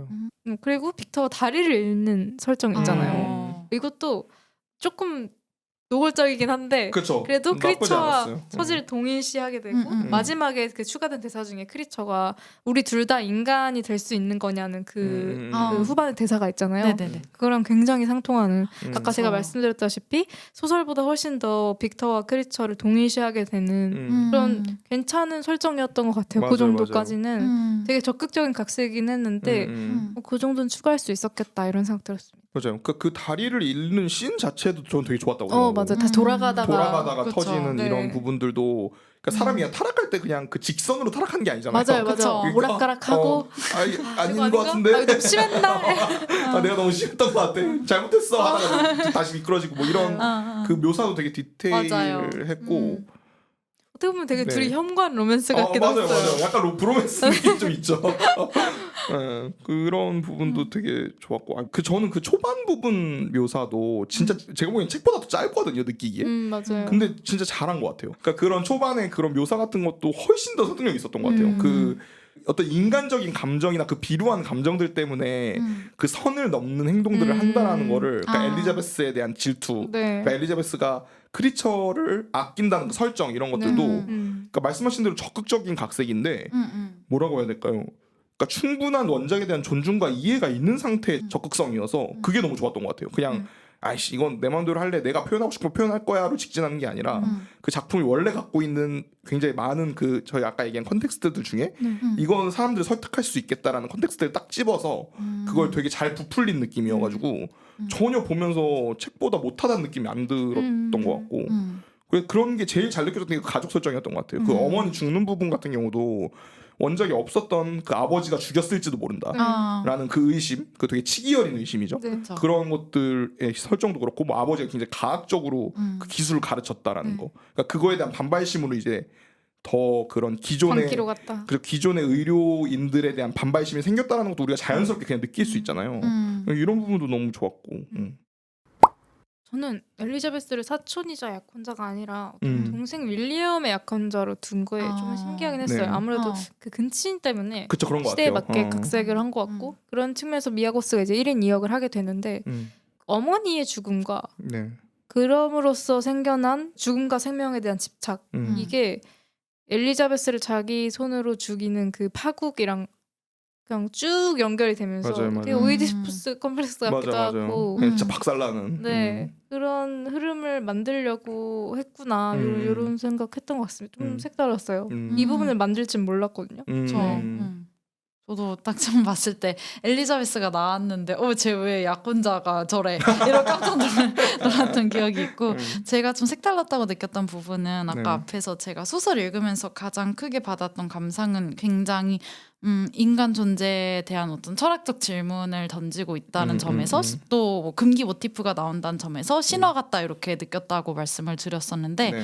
영화는 솔직히 말하면 신화 같다는 느낌을 받진 않았어요. 보면서 그냥 가족 드라마 같았고 저는 그래서 솔직히 저는 살짝 좀 웃겼거든요. 너무 그 한국 드라마에서 많이 보는 클리셰 같은 맞아요. 것들이 저도 보이는 거예요. 그러니까 아들에 대한 아버지의 지나친 집착. 기대와 집착이 아이를 망칠 수 있습니다. 이거 저희가 사실 많이 본 주제잖아요. 스카이캐슬? 여러 매체를 통해서 그래서 진짜 뭔가 인간 그 자체에 대해 탐구한다기보다는 자전적인 그쵸 맞아요. 자전적이고 또 가족 드라마로 조금 더 이렇게 범주가 좁아졌다는 느낌을 받았고 그러니까 사회적 존재로서의 크리처가 있고 이 크리처를 우리가 어떻게 교육하고 양육해야 하는가라는 주제처럼 맞아요. 저는 느껴졌거든요. 그러네요. 그래서 전 굉장히 오은영 박사님도 많이 생각이 났고 맞아요. 저렇게 키우면 안 된다. 자녀 저렇게 양육에 하면 안 잘못된 되는데. 예를 다 보아 맞아요. 진짜 계속 제가 그런 생각을 많이 했어요. 왜인지 모르겠는데 그 원작 소설을 읽을 때는 인간과 비인간의 관계로 느껴졌다면 영화를 볼 때는 그냥 아버지와 아들의 관계처럼 맞아요, 맞아요. 보였고 그쵸 사실 대사도 네. 있었고. 네. 맞아요. 그래서 부모의 역할이 뭐고 부모가 그 자연인 진짜 상태로 태어나 있는 아이를 어떻게 교육시키고 어떻게 사랑해줘야 되는가에 대한 생각을 그러네요. 굉장히 많이 했어요. 보면서. 델토로답죠. 맞아요. 그런 부분이 되게 색달랐던 것 같아요.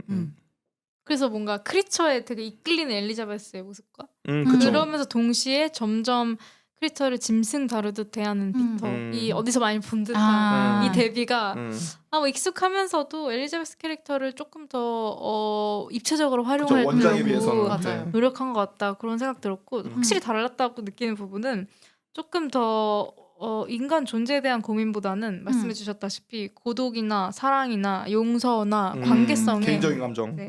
집중을 느낌이고 플러스 죄책감 이런 것들을 그쵸. 조금 더 추가된 느낌이었어요. 그래서 사실 아까 말씀드린 그 엘리자베스를 죽이는 게 크리처가 아니라 빅터가 됐다는 그 변화가 크죠. 조금 더 크리처를 연민하게 되고 맞아. 빅터의 어떤 존재통을 부각시켜주는 찐따통. 그런 측면에서 뭐 연결성은 좋았다. 뭐 그런 맞아. 맞아. 이게 확실히 델토로가 항상 그러듯이 그 크리처한테 대한 애정이 맞아요. 엄청난 아주 애정을 강하게 보여주셨어요. 들어갔다. 네. 인간 제가 보기엔 델토로 인간 싫어해요. 맞아요. 인간 혐오해 내가 봤을 때는. 그게 확실히 느껴졌죠. 전 좀 연결지어서 이게 아쉬웠던 부분하고도 좀 연결이 되는 이야기인데 그러니까 화해와 용서라는 주제 그 키워드가 되게 전면에 드러나는 작품이라고 생각을 맞아요. 했고 그 어떤 너무나 이게 익숙해져 있는 많은 사람들이 다 알고 있고 들어봤던 그 고전 작품에서부터 새로운 키워드를 뽑아냈다라는 네, 점은 네. 굉장히 좋았어요. 근데 저는 그걸 마지막에 풀어가는 방식이 좀 개인적으로 맞아. 아쉬웠는데 좀 급격하게 가긴 하죠. 네, 특히나 그 죽어가는 빅터와 크리처가 대화를 나누는 장면은 전 제가 아침 드라마를 보고 있는 줄 알았어요. 좀 직설적으로 뭐지? 이야기를 맞아, 하면은 맞아요. 그 용서해다오 내 아들아 이렇게 얘기를 하잖아요. 그러니까 그 너무 그 죽어가는 아버지가 모질게 대했지만 사실은 사랑했던 아들한테 마지막에 하는 사과 같아서 살짝 너무 한국 드라마를 보는 것 같아서 그쵸. 저는 몰입이 깨졌어요. 이 부분에서 사실은 감정적으로 동화가 됐어야 됐는데 그렇죠. 네, 중요한 제가 한 장면인데. 발짝 뒤로 이렇게 물러나게 된 장면이었고 KBS인가? 거기서 이제 약간 좀 대사가 너무 직접적이었어요. 맞아, 그러니까 그 맞아, 장면 맞아요. 자체는 괜찮았을 수도 있는데 또 자기 이름을 불러달라고 하잖아요. 그것도 마치 아버지라고 한 번만 불러다오 거의 이런 대사처럼 느껴져서 그러니까 제가 너무 한국 드라마를 많이 봐서 그런지 모르겠어요. 아니야. 근데 저도 그렇게 했어요. 그 주제 자체는 괜찮았지만 마지막에 풀어내는 그 방식과 대사 자체가 너무 직접적이라고 느껴져서 그렇게 다 설명 안 해주셔도 괜찮은데 라는 생각이 좀 들어서 아쉬웠습니다. 그렇죠. 그러니까 저도 이 부분에서 좀 할 말이 있는 게 뭔가 좀 중간에 하나 더 있었어야 돼. 그러니까 그게 그렇게 갈 거였으면, 그러니까 이게 원작은 일방적으로 죽어 있는 빅터를 보고 그 빅터에 대한 회한을 원턴한테 쏟아내고 네. 빠이빠이 하고 가잖아요. 네. 그런 느낌인데 이거 같은 게 이제 둘이 대화를 하게 되면 이 구조가 바뀌어야 되거든요, 제 생각에. 그러니까 엘리자베스를 통해서 뭔가 둘의 교감이 달라진다든가 뭐 이런데 엘리자베스를 심지어 빅터가 죽여버린 맞아요. 그런 더 극단적인 상황으로 갔으면 사실 여기서 더 분노를 하는 게 훨씬 더 자연스러워지니까 안 그래도 그런 상황인데 좀 은유적인 대사가 나오는 것도 아니라 말씀하신 대로 직접적인 대사가 나가버리니까 저도 처음에 영화관에서 볼 때 이 뭐 갑자기 뭐 하는 시간이 없었나? 3시간을 찍고 싶었나? 약간 그런 생각이 들긴 했던 것 같아요. 그 마지막에 저도 좀 아쉽긴 했어요. 그 크리처가 사실 소설에서는 네네. 앙리도 죽이고 맞아요. 엘리자베스도 크리처가 죽이고 완전 살인마죠. 그러니까 그쵸. 완전 근데 이제 죽인 사람은 사실 어쩌다가 모르고 동생 그 머리 다치게 네. 해서 근데 그것도 약간 자기 방어적이었던 그쵸, 걸로 그쵸. 묘사가 되잖아요. 그러니까 그렇다 보니까 둘이 가지고 있는 그 감정의 깊이나 음. 되게 복합적인 서로의 존재가 굉장히 연결이 돼 있지만 현실 세계에서는 절대 용서를 할 수 없는 서로 맞아요. 그런 아주 복합적인 감정이어야 되는데 그 감정성이 너무 지워진 것 같아서 맞아. 납작해졌죠. 아쉬웠고요. 그리고 그 저는 가족 부분에서 자상하지 않은 아버지, 어머니를 죽였을 수도 있겠다는 그게 너무 이거 오이디푸스예요. 이거 너무 어디서 본 것 같은 그런 거라서 그게 조금 아쉬웠어요. 사실 전체적으로 스토리를 훨씬 더 매끈하고 납득 가능하게 만들려고 한 각색이었던 것 같고 근데 프랑켄슈타인 사실 설명할 수 없는 감정들 기괴한 사건에 따라가기 어려운 흐름이 맛인데 그걸 너무 이렇게 납득 가능하게 만들려고 다듬다 보니까 그런 것 같아요. 너무 둥글둥글해진 거 아닌가 맞아. 그런 생각이 들었고요. 영화 속 빅터가 훨씬 소설 속 빅터보다 제정신인 느낌이었어요. 도스카이적 너무 제정신이 너무 건강해 보이고 너무 제정신이에요. 제가 잘할 것 보기에는. 같고. 네. 뭔가 이거 굳이 사실 델토로가 아니었으면 더욱이 이걸 굳이 영화로 다시 만들었어야 되나 그런 생각도 했고 원작 소설의 절망이나 고독, 공포 이런 감정의 깊이 자체를 영화가 못 따라가고 있어서 그쵸. 맞아요. 그 부분이 너무 아쉬웠습니다. 그리고 사실 그 다음부터 조금 더 가벼운 감상인데요. 제가 센티멘탈 밸류를 보고 나서 이 영화를 다시 좀 봤는데 네. 영화가 너무 못생긴 거예요. 센티멘탈 밸류 그 아름다운 거 보다가 그러니까 제가 델토로의 그 세계를 이해 못하는 건 아니지만 그 약간 근데 특유의 그 느낌이 있죠. 저는 여기 미술이 막 아름답고 경이롭다고 느끼진 않았거든요. 제가 영화관에서 보지 못해서 그런 거일 수도 있는데 그런 부분도 조금 아쉬웠고 또 2장 그 크리처 이야기부터는 너무 얼굴이 제이콥 엘로디인 거예요. 크리처가 네. 아니라. 그래서 이름이 안 되셨나요? 이거 왜 사람들 도망가지? 그냥 제이콥 엘로디인데 잘생겼는데. 그 노인이 말하잖아요. 전쟁 때 다쳤냐고. 근데 충분히 그렇게 생각할 법한 외양이어서 맞아요. 끔찍하지 조금 더 않아서. 이 크리처를 아름다운 존재를 만들기 위한 그런 각색이었겠지만 그쵸. 그런 부분이 좀 그럴 수 있죠. 아쉬웠던 것 같습니다. 얘기 잠깐 나와서 말인데 저는 그 부분은 되게 좋았던 것 같아요. 지금 얘기하신 그 숨어 들어간 부분의 전반적인 흐름이 너무 좋았어요. 그러니까 그게 매끈해진 부분이요. 네네, 원작의 울퉁불퉁하고 그 사피였나요? 그 오고 이런 게 너무 복잡하니까 그런 걸 그렇죠. 깔끔하게 도려내고 불필요한 걸 많이 쳐냈어요. 맞아요. 네. 그리고 둘의 대화나 교감의 중심을 뒀고 그리고 친구라는 표현이나 이런 것들은 직접적이었는데 좋았던 것 네. 같아요. 고정 질문으로 넘어가 보겠습니다. 네. 책과 영화 중에 뭐가 더 좋으셨나요? 태희님부터 태희님부터 말씀해 주시겠어요? 진짜 어려운 것 같은데. 어렵나요? 저는 좀 어려웠어요. 네, 왜냐면 저는 이 본 순서가 영화를 먼저 극장에서 봤고 정말요? 그 다음에 책을 봤고 제가 책을 또 어렸을 때도 안 본 상태였으니까 저한테 프랑켄슈타인 저도 프랑켄슈타인이 괴물 이름인 줄 알았어요. 제가 프랑켄슈타인이지. 근데 되게 좋은 경험인 것 같아요. 그게 네네네. 훨씬. 그렇게 보고 책을 보고 다시 봤는데 근데 되게 잘한 것 같긴 해요. 근데 영화를 보고 책을 보면 책이 좀 난잡하게 느껴질 수도 있긴 해요. 맞아요. 요소가 맞아요, 굉장히 맞아요. 많으니까 그런데. 러프하고 그러니까 훨씬. 사실 저는 그 마지막에 그 약간 호련이 떠나는 그 크리처의 그것도 좀 아쉽긴 했거든요. 뭔가 매듭이 없고 네 맞아요. 뭔가 되게 이렇게 갑자기 이렇게 떨어지는 인물이 연결됐다 떨어지는 느낌이어서 이거 어떻게 알아가는 거지? 약간 이런 느낌이 그러니까 그런 의도한 열린 결말일 수 있지만 네. 그래서 굳이 고르자면 영화를 고르겠습니다. 어. 신디님은요? 저는 책을 고를 것 음. 같은데요. 그 이유는 제가 책을 먼저 읽으면서 어떤 상상했던 장면들이 있기 때문에도 그런 것 같고 네. 또 저는 이거는 그 저희 부고니 할 때도 얘기를 했지만 사실 전 좀 까끌까끌하더라도 좀 뭐라 해야 되죠? 너무 평탄하던 이야기보다 제가 까끌까끌한 이야기 속에서 막 요소들을 찾아서 연결하는 고민하는, 걸 되게 네. 좋아해요. 그렇기 때문에 원작 소설이 저한테는 더 재밌게 읽혔던 것 같고 또 사실 영화는 공포처럼 느껴지진 않았어요. 그러니까 맞아요. 공포스럽지 않았는데 맞아요. 소설은 좀 공포스러웠거든요. 그런 그렇구나. 어떤 공포의 맥락에서도 장르적인 부분에 있어서도 저는 소설을 좀 더 선호합니다. 저도 뭐 아쉬웠던 부분 얘기하면서 영화 네네. 이미 티가 났겠지만 책인데요. 음. 아까 소개드렸던 모래사나이 같은 작품을 너무 재밌게 봤어요. 근데 네네. 모래사나이는 훨씬 기괴하고 이해할 수 없고 납득되지 뭐 않고 환상을 왔다 갔다 하고 이게 다 읽은 다음에도 되게 그 토론의 여지가 많아요. 이거 이렇게 됐다 생각해 저렇게 됐다 생각해. 정확하게 얘기하자. 네, 정확하게 알려주지 너무 않아요. 근데 그런 측면에서 비슷하게 프랑켄슈타인 소설을 읽었기 때문에 그런 걸 좀 기대를 많이 하고 소설을 통해서 충족을 했는데 영화는 그 부분을 많이 도려낸 것 같아서 그런 저의 개인적인 취향을 따졌을 때 좀 아쉬웠던 것 같아요. 영화는. 마무리를 해볼 텐데요. 띠지의 네. 적을 한 문장. 신디님부터 말씀해 주시겠어요? 네, 저는 고민을 하다가 네. 영화 속에 마지막에 나왔던 문장을 좀 인용을 해서 그리하여 부서진 마음을 안고 살아갈 모든 피조물들에게로 바꿔봤습니다. 이게 피조물이라는 게 결국은 빅터가 될 수도 있고 크리처가 될 수도 있는 거잖아요. 그래서 그냥 그 두 사람을 다 아우를 수 있는 워딩으로서 피조물을 맞아요. 택했고 그 영화가 다 끝나고 이제 그리하여 마음은 부서지지만 부서진 채로 살아가리 이 문장이 마지막에 문구가 뜨면서 끝나잖아요. 그 문구가 저는 굉장히 마음에 들었어요. 그래서 제 마음을 울린 문구이기 때문에 네, 이 문구를 좀 인용을 해서 만들어왔습니다. 탱이님요? 저는 좀 농담처럼 썼는데요. 혹시 이 소설이 마음에 들지 않으면 18살 때 자기가 뭘 했는지 생각해봐라. 약간 박병식님 같은.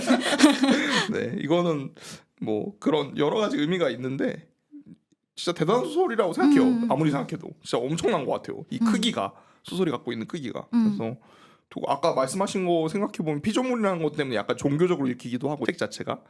그래서 뭐 그렇게 한번 정해봤습니다. 네. 저는 창조자와 피조물을 연결하는 고독과 절망이라고 해봤는데요. 말씀드렸다시피 둘 다 피조물로 봐도 되고 사실 굳이 나누자면 창조자와 피조물일 텐데 그 둘의 공통적인 감정은 고독과 절망일 것이다. 사실 빅터도 되게 고독한 캐릭터라고 생각을 했어요. 가족이 되게 화목한데 어떻게 이렇게 혼자 고독할 수 있는지. 그런 면에서 가족이 화목하다고 해서 다들 화목하게 자라는 건 아니다. 개인의 어떤 고독, 개인의 절망이라는 그쵸. 것이 자연 발생할 수도 있다. 네. 그리고 괴짜 탄생할 수 있다. 이런 생각했어요. 좀 찐따예요. 맞아요. 선천적입니다. 이거 다 너무 운명이에요. 찌질해요, 운명. 빅터. 네. 가족들이 잘 환경적으로는 모든 걸 해줬는데 그냥 그러니까. 가지고 이러나 있던 몰라. 속에 가지고 있던 그런 어려움 때문에 그러니까 제가 보기엔 델토로가 이걸 못 참은 것 같아. 맞아요. 그러니까 이거 안 되겠다. 자연 발생으로 이럴 수 있다는 거를 받아들이지 이해하지 못해요. 못하는 거. 델토로는 데이디 이슈가 있어야 돼요. 네, 그러면 책방의 티켓으로 넘어가 볼 텐데요. 책방의 티켓은 어떻게 정해주셨나요? 제가 먼저 하면 태희님부터. 아까 앞에 얘기한 건 좀 이어져가지고 중간중간에 도파민이 있으니 빅터가 징징거려도 참을 것. 너무 웃긴데요, 진짜? 그러니까 저는 이 빅터가 너무 웃긴 게 우리는 평생 한번 할까 말까한 유럽 여행을 다니면서 엄청 징징거리잖아요. 맞아요. 빅터 너무 징징이에요, 진짜. 제가 너무 웃긴 게 제가 책을 매번 그렇게 하지 않는데 이제 컴퓨터 앞에서 볼 때는 이 지명이 진짜 많이 나오잖아요. 이 책이. 맞아요. 그래서 그 지명을 계속 그 구글 지도에서 쳐가면서 봤거든요. 그 경로가 어떻게 되는지 궁금해서. 근데 그 구글 지도에 나오는 그 사람들이 핸드폰으로 대충 찍은 사진도 너무 이쁜 거예요. 그래서 뭐가 불만이야? 아니 아빠가 그렇게 부자에 여자 이미 결혼할 여자도 있어. 그쵸. 친구는 또 얼마나 순종적이에요. 너무 맞아요. 다 맞췄잖아. 평안한데. 맞아 파워 J의 맞아. 친구. 안정형 다 맞춰주고, 친구. 병간호 해주고 친구가. 그래서 그런 것 때문에 이거 그 부분이 솔직히 저 좀 지루한 부분이 좀 없지 않아 있었거든요. 맞아요. 그 반복적인 그런 것도 있고. 근데 중간 중간에 그런 이야기가 진전될 때 그 도파민도 있어서 맞아요. 혹시 그런 것 때문에 좀 지루하시면 좀 참아라. 300페이지 견딜만하다. 그런 얘기를 하고 싶었습니다. 신지님은요? 저는 프랑켄슈타인이라는 제목의 편견을 갖지 말기라고 음. 했는데 이 이야기가 그러니까 책도 다시 읽고 영화도 보면서 진짜 무한하게 뻗어갈 수 있는 이야기라는 생각이 들었고 시대가 바뀌면서 계속 새로운 의미 그리고 맥락을 발견할 수 있고 또 더해갈 수 있는 이야기라는 생각이 들어서 네 책을 읽으시든 영화를 보시든 너무 그 프랑켄슈타인이라는 그 워딩 자체에 편견을 갖지 말고 네 보시면 더 재밌지 않을까 생각했습니다. 네. 이렇게 보니까 제가 너무 감정적으로 쓴 것 같은데 한 명이 근데 필요해요. 네, 네. 책 읽자마자 쓰면서 삶이 고독하게 느껴질 때 아무것도 모른 채 세상에 태어나 버려진 이 괴물을 떠올릴 것이라고 좋아. 생각을 했고요. 이렇게 정하고 나서 어떤 부분을 이제 녹음 준비하면서 다시 봤는데 결말을 다시 보니까 뭔가 이런 생각이 들더라고요. 그럼에도 불구하고 결국에 뭔가 나아갈 길은 살아가는 것밖에 없다. 그쵸, 이런 메시지를 던지고 있는 것 맞아요. 같은 맞아요, 거예요. 맞아요. 그러니까 뭐 이 모든 일들을 다 겪었는데도 괴물은 어쨌든 살아가는 길밖에 없겠구나. 그쵸, 그쵸. 이런 생각이 들어서 좀 그런 측면에서 결말 자체는 위로가 되는 것도 있는 것 같아요. 그러니까 영화에서 불사의 설정이 들어간 것도 그것 때문이었던 것 같고. 맞아. 이렇게 네 읽어주시면 될 것 같습니다. 네. 저희가 오늘은 기에르모 델 토로 감독의 영화 프랑켄슈타인과 메리 셸리 작가의 소설 프랑켄슈타인을 다뤄보았습니다. 여러분에게도 삶의 이유와 존재 가치를 모른 채 눈보라 속에서 고독하게 방황했던 경험이 있나요? 다음에도 티켓을 들고 만나요. 지금까지 책방의 티켓이었습니다. 안녕히 가세요.